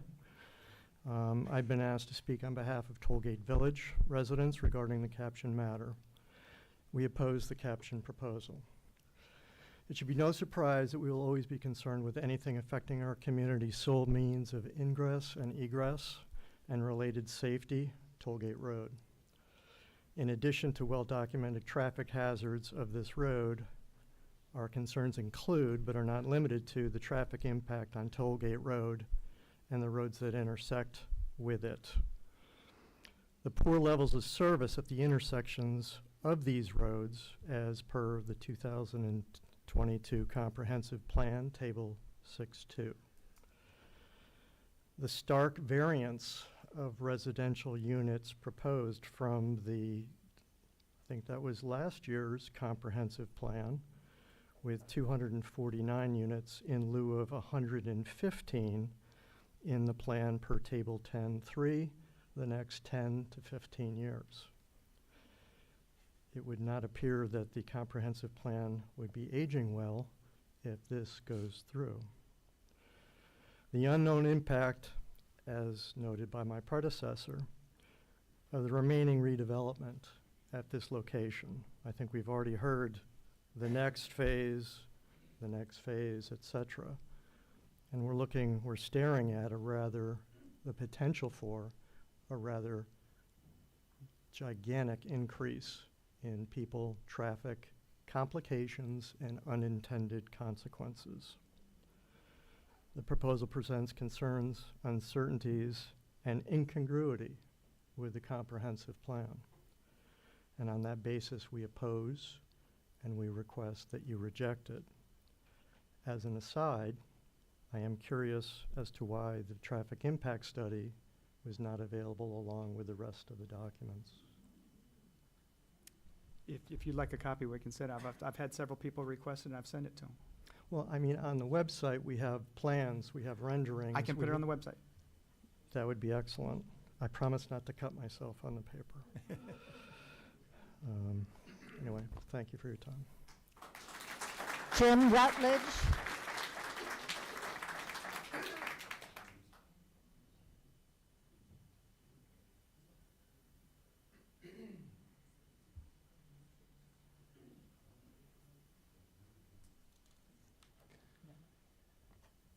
My name is Jim Rutledge, and I live at 214 Wellington Court.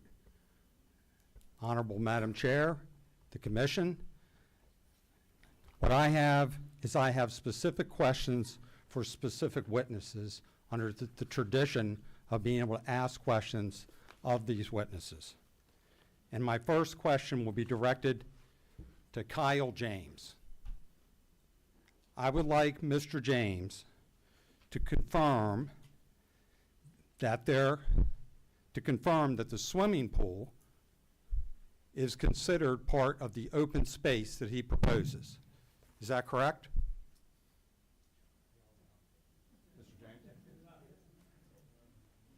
Yes, part of active open space. Kyle James, Castle Development. And that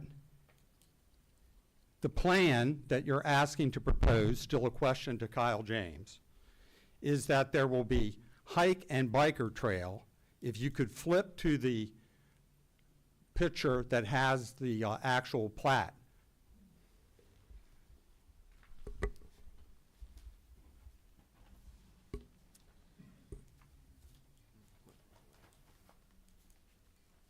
Is that good?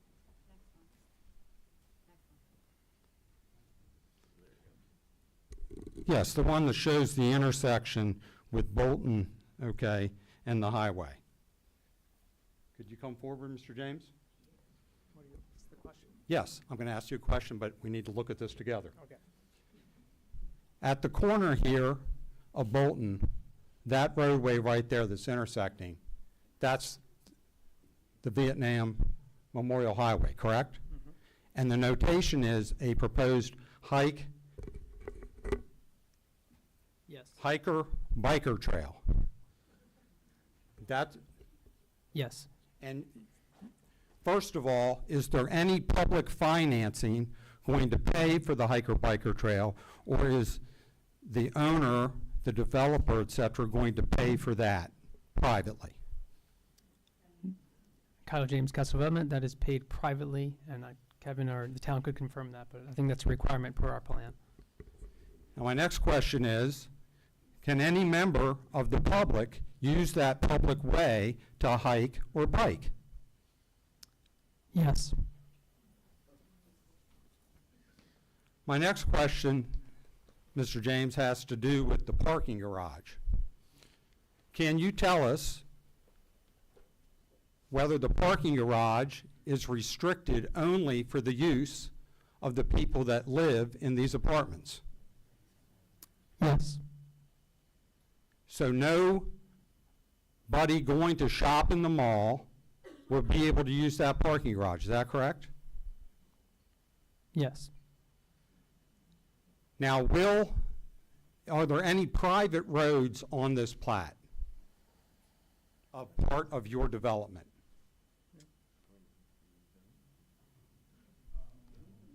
Are there any private roads here? Because there's a road coming off of the light. Well, I'll tell you what, let's switch up. Yeah. You seem anxious to testify, sir. And you are, I will now direct my questions to Tom Miner of Frederick Ward & Associates.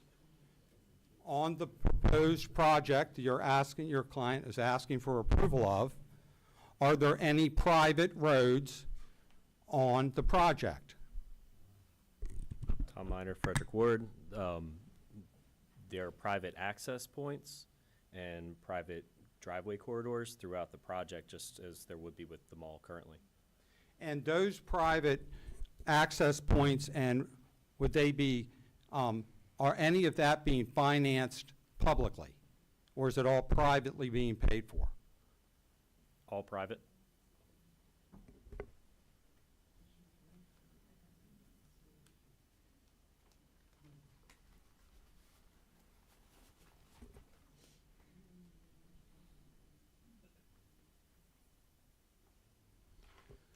So is the proposed, Mr. Miner, is the proposed building, is this all one building with two courtyards within it? Yes. And the total square footage, just of the footprint of the total building, not counting the courtyards, what is that? It's on the site plan. I would have to look it up. you can't tell it from here? This is an important thing, okay? I mean, how many square feet is the footprint of the building, not counting your proposed open space courtyards? Can anyone answer that? Okay, fine, great. Sean Kefferston, Hort Copeland Mocked, 700 East Pratt, Baltimore, Maryland. Can you repeat the question, please? Yes, sir. The question is, the footprint square footage of the building, not counting the 2 courtyards, what is that? 106,600 square feet. And how many acres is that? Like 2.5. I don't want to give them a wrong answer. About that. How are we doing time-wise, Kevin? 2.43. Are the 5? 2.43 acres. So if the building was cut in half, the open space you would be short could be reduced just by doing that, about 1.5 acres. Is that right? I don't understand the proposal to cut the building in half. Sir, we're you're way over your time. Could you please wrap this up? Madam Chair, I'm asking questions. I am not making comments. And I beg under the due process rights of the Maryland Constitution and the federal Constitution to finish this critical question. I am demanding my right to be asked this question. I am not making comments. We've been talking about open space. I'll establish the relevancy and the critical importance and the prejudice that would happen to this proceeding if this question is cut off, because there is currently 3.4 or 3.5 short on open space that they propose to just pay money for, fee in lieu, and not have to do it. They propose a big project. I'm just asking a simple question. If the project was cut down in 50% size, that would add one more at least green space, and yes, planted with grass and trees and good old-fashioned green space to this project for open space. So one of the constraints and issues we have for this project is that we're not doing the open space, the active and the passive open space, on just the lot that we're looking at here. The active and passive open space, when you do the mixed use requirements, goes over the entire 33 acres. So that's one of the bigger issues that we then run into, which is why we're asking for that, the fee in lieu, is that, and I just want to clarify that, is that it's not just on this smaller, few acre plot. It's over the entirety of the mall section, including the newly built shopping area to the west. It's over the entire thing. So it creates a very large number for what is our relatively small footprint of where we're working in. So just wanted to clarify that. Okay. So the last question then is, sir, then if the fee in lieu of open space was abolished, would this project be able to be built as proposed? I'm not speculating on that. What if it's not the code? So Tonight. It's not the code tonight. You don't have a building permit, do you? If we're going to treat this as an evidentiary hearing, Bradley R. Stover, 124 North Main Street, Bel Air, Maryland. Highly irregular, been doing this for 24 years, and Planning Commission has never turned into court. So for the record, I'm going to object to this formation and line of questioning. I think it's inappropriate to ask a witness, since we're treating this as evidentiary, to speculate on what may or may not be. So I want to note that objection for the record. Thank you.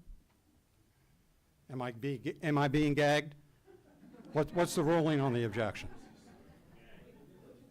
Gagged or not gagged? Censored, not censored? Yes, very good point. Your questions should be directed to us.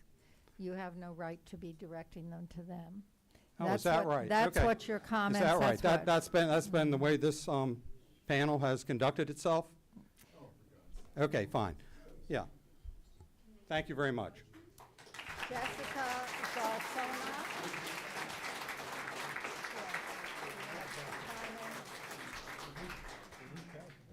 Okay, just for the record, this is not the Board of Appeals. This is not the Board of Appeals, this is the Planning Commission. It is not a quasi-judicial board. They review site plans. If you file a site plan with Harford County, as an analogy or a comparison, it is reviewed by the Department of Planning and Zoning to move forward to see whether or not it complies with the code. That is the job of the Planning Commission. This is not an evidentiary hearing. It is not quasi-judicial. So I just wanted to state that for the record as town council. I believe Mr. Stover is exactly why you've objected, is that correct?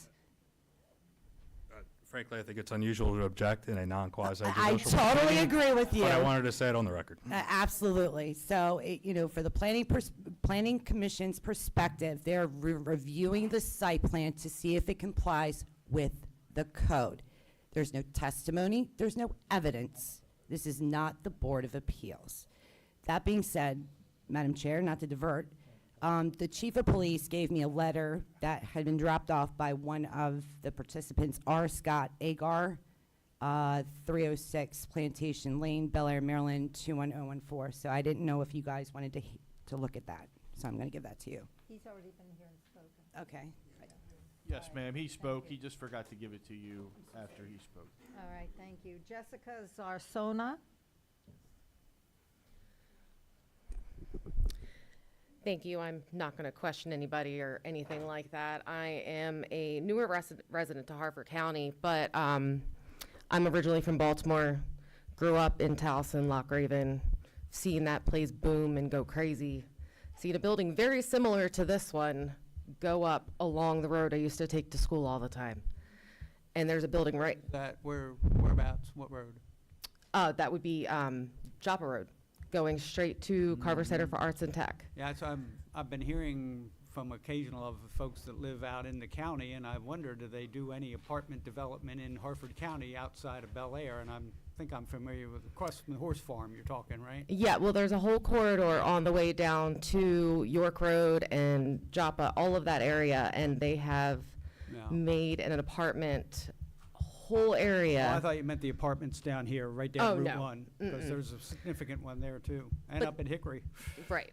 They're Right. everywhere. Exactly. In Harford County, Exactly. You're getting right to my point. but not too many in Bel Air so far. Correct. Except for Avanti, which they tore down, I don't even know how many acres of trees for that That's also development. not in Bel Air. But it's leading We're up to talking- we're- Tollgate. We're here in the town of Bel Yes. Air. That's our entire purview, folks. Yes, We're I not- live behind you're- the hospital. I live in Ponderosa Estates. That's also not in Bel Air. Yes, it is. 21015. Down Tollgate Road past the hospital. No, I'm directly behind the hospital, off of Route 1. Is that think so. town? Do you pay town taxes? You do? Sure? Can we get some quiet? The court reporter is having issues hearing what people are saying, and she's keeping a record, so please keep it down. Thank you. So what I'm saying is I live in Ponderosa Estates. I live in the same community as the gentleman, Tommy, that came up here and spoke. Why can't we invest in something beautiful instead for the community? If that's what we want to do, is make the community nice with the mall, because the owner of said mall has not done anything to develop that part. They sit there vacant. They continue to go vacant. They lose more and more. Why can't we make that an open air area, shopping area like Hunt Valley, like they've done in Towson and many other places that have been successful? But that doesn't mean we have to build 1,000 apartments in order to get more people to come there. We have plenty of people here that will go there. Right now, all of our people are going outside of the county to spend their money. We could have that money here if the owner of said property, instead of wanting to make money building apartments, wants to make money by investing in the community, and then more money would come. It's not okay to then just, let's pretend that's not there right now, just put some money over here, and then we'll go about our business. We are the ones who are impacted by this. The traffic, my kids go to Bel Air High School, Bel Air Middle School, Homestead Wakefield, which feeds into those two schools. They're overcrowded, not because the school board said they're not at capacity. They are, because there's a massive teacher shortage. Teachers don't want to do this job anymore because they are overworked, underpaid, and underappreciated.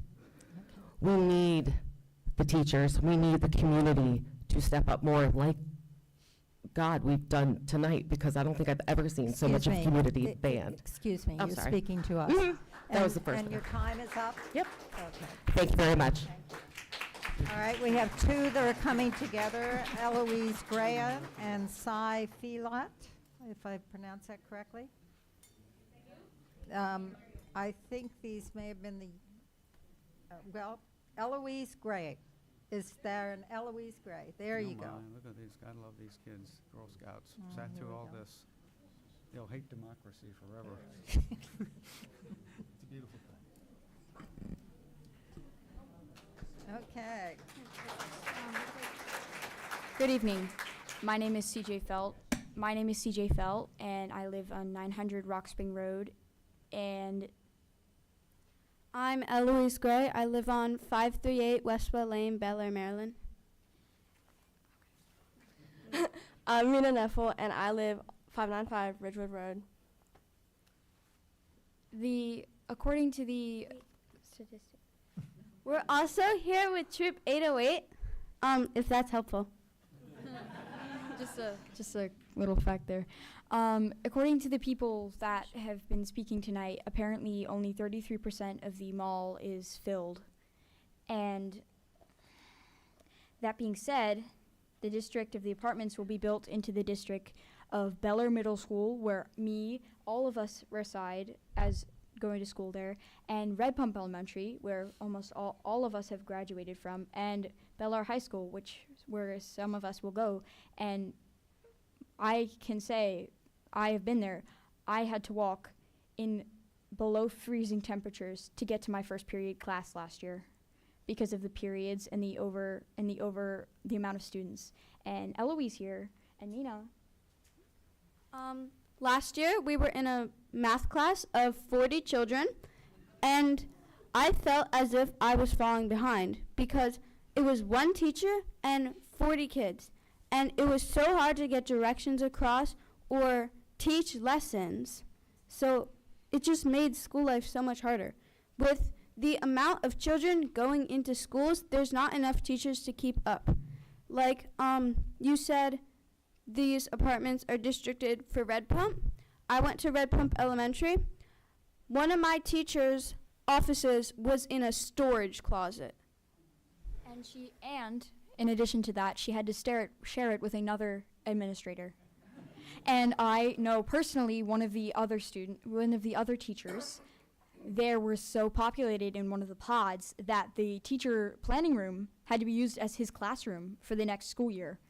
And I can say by fact that Bel Air Middle School is overcrowded by students and understaffed with teachers.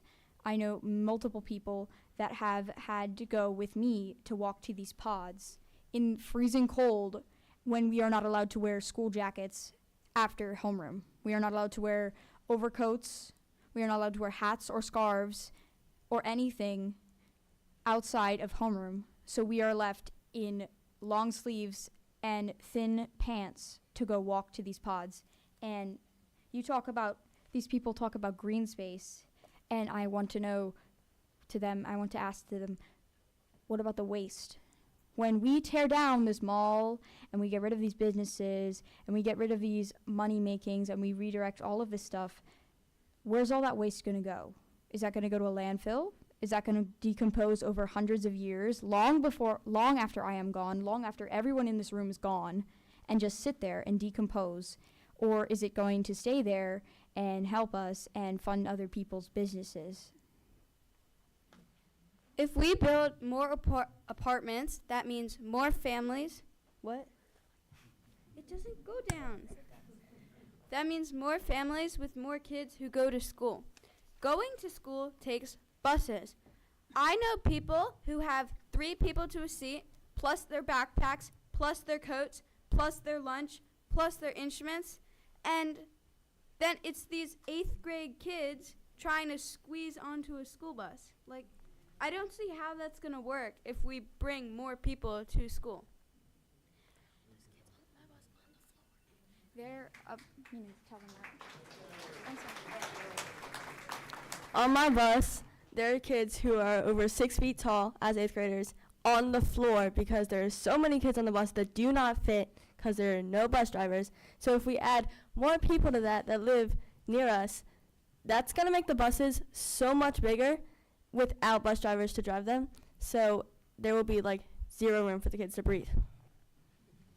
What are we gonna do? Are we gonna strap the kids to the roof? And I have noticed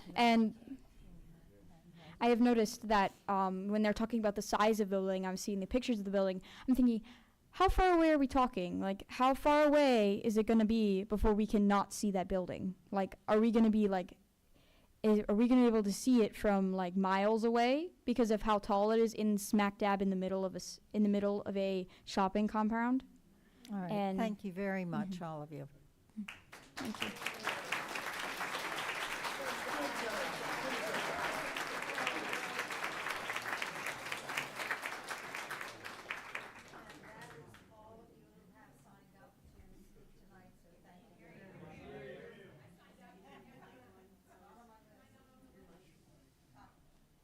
I'm sorry, that's all the people who have signed up.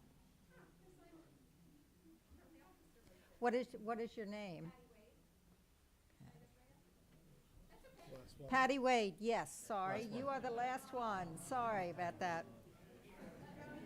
We had 3 kids come up, and I assume that was the third.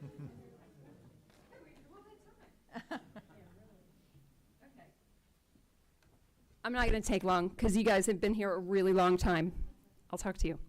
I want to thank you for letting us talk. I mean, I wouldn't want to be sitting in your seats right now, but I have never done this either.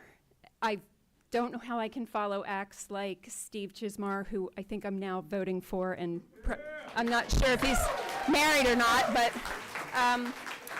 This is a planning commission meeting, it's not a political meeting. the woman from the condos. I mean, there's so many well-spoken, the woman from Forest Hill, so many well-spoken people. They've hit on everything that is my concern.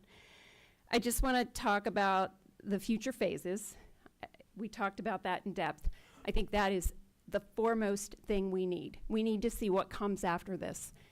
That's the most important thing to me, because once you start something, you cannot stop it. The roller coaster's going down the hill. The second thing is the schools.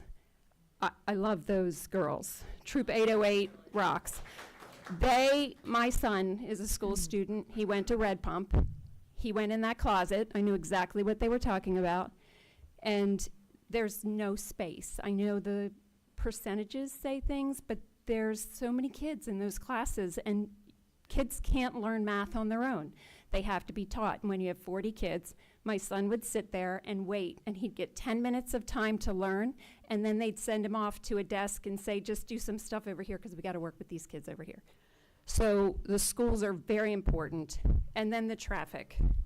The traffic is unreal. Everybody spoke to that. We've had accidents ourselves. I've had people that I love, one in a coma in a serious accident from my son's school, because people are driving to beat the light. They can't get through the light. They're going faster. They're not, So you get my point. I've been here since 1997. I forgot to say my name and my address. I'm sorry. I'm Patty Wade. I'm 1111 Jade Drive, Bel Air, Maryland. I live off of Tollgate Road. I drive off Tollgate right past that mall 10 times a day to pick my son up from various things. It's difficult. It's hard to get out of my street onto Tollgate, and that's only going to get worse with the numbers that we've talked about. So I think the biggest thing that I want to know, because this is my first time here and I really don't understand this process at all, is, and I think Steve hit it, is it needs to be proactive. So we know, and you know too, there's infrastructure problems. We don't have the roads right. We don't have the schools right. We have to get those things right, our hospitals, our staffing. Those things have to be right before we dump 500 people into someplace. So I ask of you to think about everything everyone said here today and know that we don't come to fight apartments. We come to fight doing things the right way and looking at proactively the things that need to be done to let the apartments then come later in a place that makes more sense. You can't make Tollgate a triple road. You can't make these roads big, huge things. And when people talk about White Marsh and the other places where things are, there's large roads that are right near those developments. We're not. We're in this little tiny town, and we're plopping something right in the middle. So I just ask you all to think about that and respectfully, think about everything everyone said. And I think this needs to be rejected until they figure out what the plan is to improve the problems before they lump another thing in there. So I thank you for your time.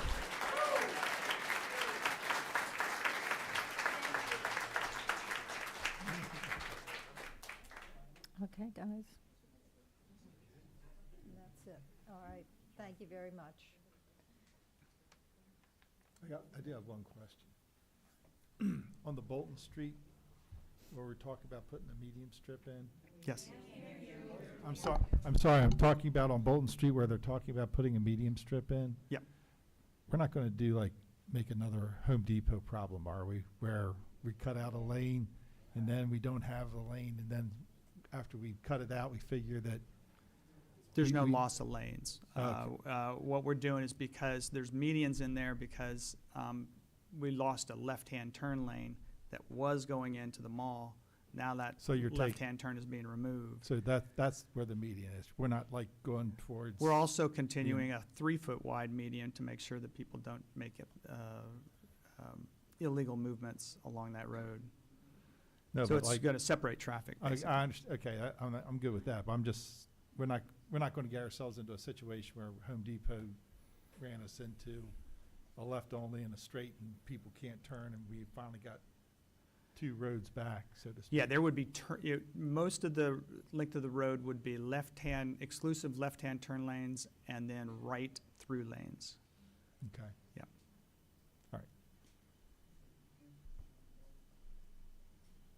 Oh, the other question, for the bike lane, Mm-hmm.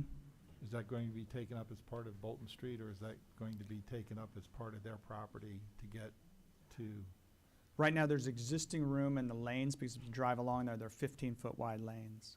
So that would be incorporated into the existing lane.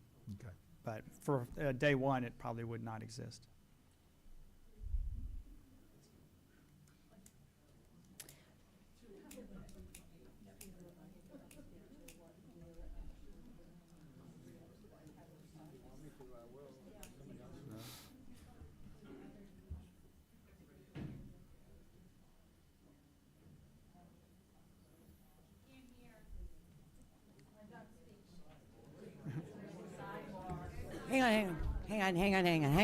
Hang on. Let them deliberate so they can figure out what the process they want to do, okay? Thank you. I'll speak for me. I can't speak for my partners here. First, thank you all for coming. You've been a great audience here for 4 hours. That's quite a sit, and reasonably ruly for such a large group for such a long time. Yeah, normally we don't get this many people. No, so. this would be an entire year's worth for the most part for us. Lots of opinions about the project, mostly tie into things that are extemporaneous to us. The schools have meetings of their own, and if there's issues with the schools, that would be the appropriate place. Our role with the schools is to measure the numbers Kevin shared with us that we get from the Board of Education. They're not hesitant. They know where we are. They've been here with us for some meetings on other topics at great length. So they kind of can speak for themselves. The chief has filed his report as to what he would view for the traffic impact, the accidents, crime. We understand if you add 500 people, you'll get some more crime, probably. Just intuitively, I would say that people paying $1,900 a month to rent an apartment are probably not in the primary criminal space, but could be, I don't know, it happens. Now, let 'em talk, the, man. the reality Let 'em that, talk, okay? yes, please, thank you, because we've listened to you guys all night, and you were pretty good, except you were kind of rude to the man that said he was from Massachusetts. That wasn't kind. That was not a very good Bel Air welcome. What we do here is we have a comprehensive plan that directs us for how to deal with site plans, subdivision plans, special development, and landscape plans. That's what we do. This is a very significant plan. Harford Mall is sick. That's why half of it is unoccupied. It's been that way for some time. It's not unique to Harford Mall. It's going on all around the country. It's happened at Hunt Valley Mall. It's happening at Harbor Place in Baltimore, which was for so long was the gem of downtown. And it's, if you've been down there, it's not anything resembling a gem anymore. Part of the solution down there, obviously a big city, 32-story apartment project that's going to bring people, have people living there. The idea that these folks have, I believe, is we can have these apartments here, and that will resuscitate the mall. There'll be people shopping. There'll be people living there, and that will encourage them to shop there. The same logic the grocery store used. Excuse me. These people they are voting with their dollars. We're speculating. We think we know, but they're putting up actual dollars to do this. Now, within that context, there are many questions. There were legitimate questions even about the technicalities of square footage requirements, what counts, what doesn't count, does shuttered space count, does corridors count? Those are fair questions, and they should be answered. The open space requirement. Lots of questions about traffic flow. I think we almost always come to a conclusion the night that we hear an application. We don't always. We sent Taco Bell back for a couple of months because we weren't satisfied with their plan. This is too big of a project in my mind to thumbs up or thumbs down tonight. I would like to hear more about the future and see something delineated about what's going to happen in the next phase rather than just doing this thing piecemeal. That's why I raised that question about what are you going to do with that 37,000 feet. So what I would propose for tonight is that we continue this application to the December meeting and get answers to some of the technical questions and to get some guidance from the developer. And to, there was some questions about the color of the projects that's important to one of us, maybe to more than one of us, and that show us some other options there. But I think it's too big for us to sit here after 4 hours and say, well, let's get 3 votes to be for it or 3 votes to be against it. I don't think it's appropriate. It's too big of a project. Yeah, thank you, Mr. Robb. Again, Bradley R. Stover, Madam Court Reporter. It's been a very long time tonight. What you're saying makes perfect sense. I think that, if that is the directive, that it's going to be a, continuation in December. If there could be some clarity, you mentioned 2 big ones, as to things that this commission would be looking for us to potentially address at the December meeting. Certainly I heard future phase, and I heard some of the other development issues and the color of the building. If there's anything else that the 5 of you would direct us to be prepared to address in December, we would Just be. a more full concept of what the entire mall idea productions that you're headed towards. Madam Chair, just to clarify, I think what Mr. Stover is trying to ask, there's been multiple requests from members of the commission for an overall scheme of development for the entire project. Several members of the public expressed that. He's talking a phase and you're talking a scheme. So I just want to make sure that we're on the same page. The Planning Commission wants an entire scheme of the entire project. Is that correct? Thank you for putting it in the much better Thank words. you. Not just the next phase. Yes, understood. Okay.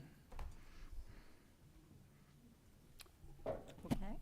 And one other thing, just for the public out there, in general, if a property owner can do something, and they certainly can do this, all right, and there's certain rules in the books, as long as they do those rules, it's very difficult for us as a commission to say, no, you can't do it, because then we end up in court.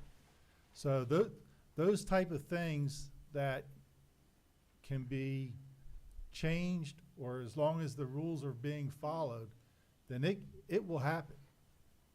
But it's not like they're coming in with a blank sheet of paper and they were trying to ramrod something through. They have a vision I don't particularly care for, but a vision nonetheless. And that vision, though, is still a viable option for this property. And we may not like it, you may not like it, but that doesn't mean they can't do it. Because basically we have a development regulation that says they can. They have the zoning that says they can, and it can be built, whether we like that or not. That's just the way we have it. We follow those development regulations just like everybody else. And they. No, you did not sit here for nothing. No, you did not. You did not. She did. You did not. How can you stop it? Pardon? First Thursday of the month. But you should anticipate that the public hearing part of this is completed tonight, and we will be examining evidence, getting answers to the questions, and hearing about the additional scheme. It won't be another night to say, well, I'm against this because the school buses are too crowded. But the other side of the coin, too, is if they can't meet the regulations that need to happen, it won't happen. That's right. But that's the crux of it. I move right, for thank you. continuation. Second. Aye. Aye. Aye. Aye. Ooh. Well, thank you both.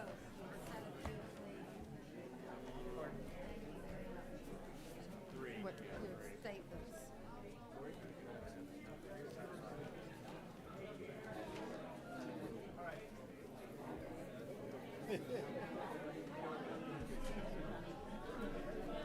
Would this be helpful?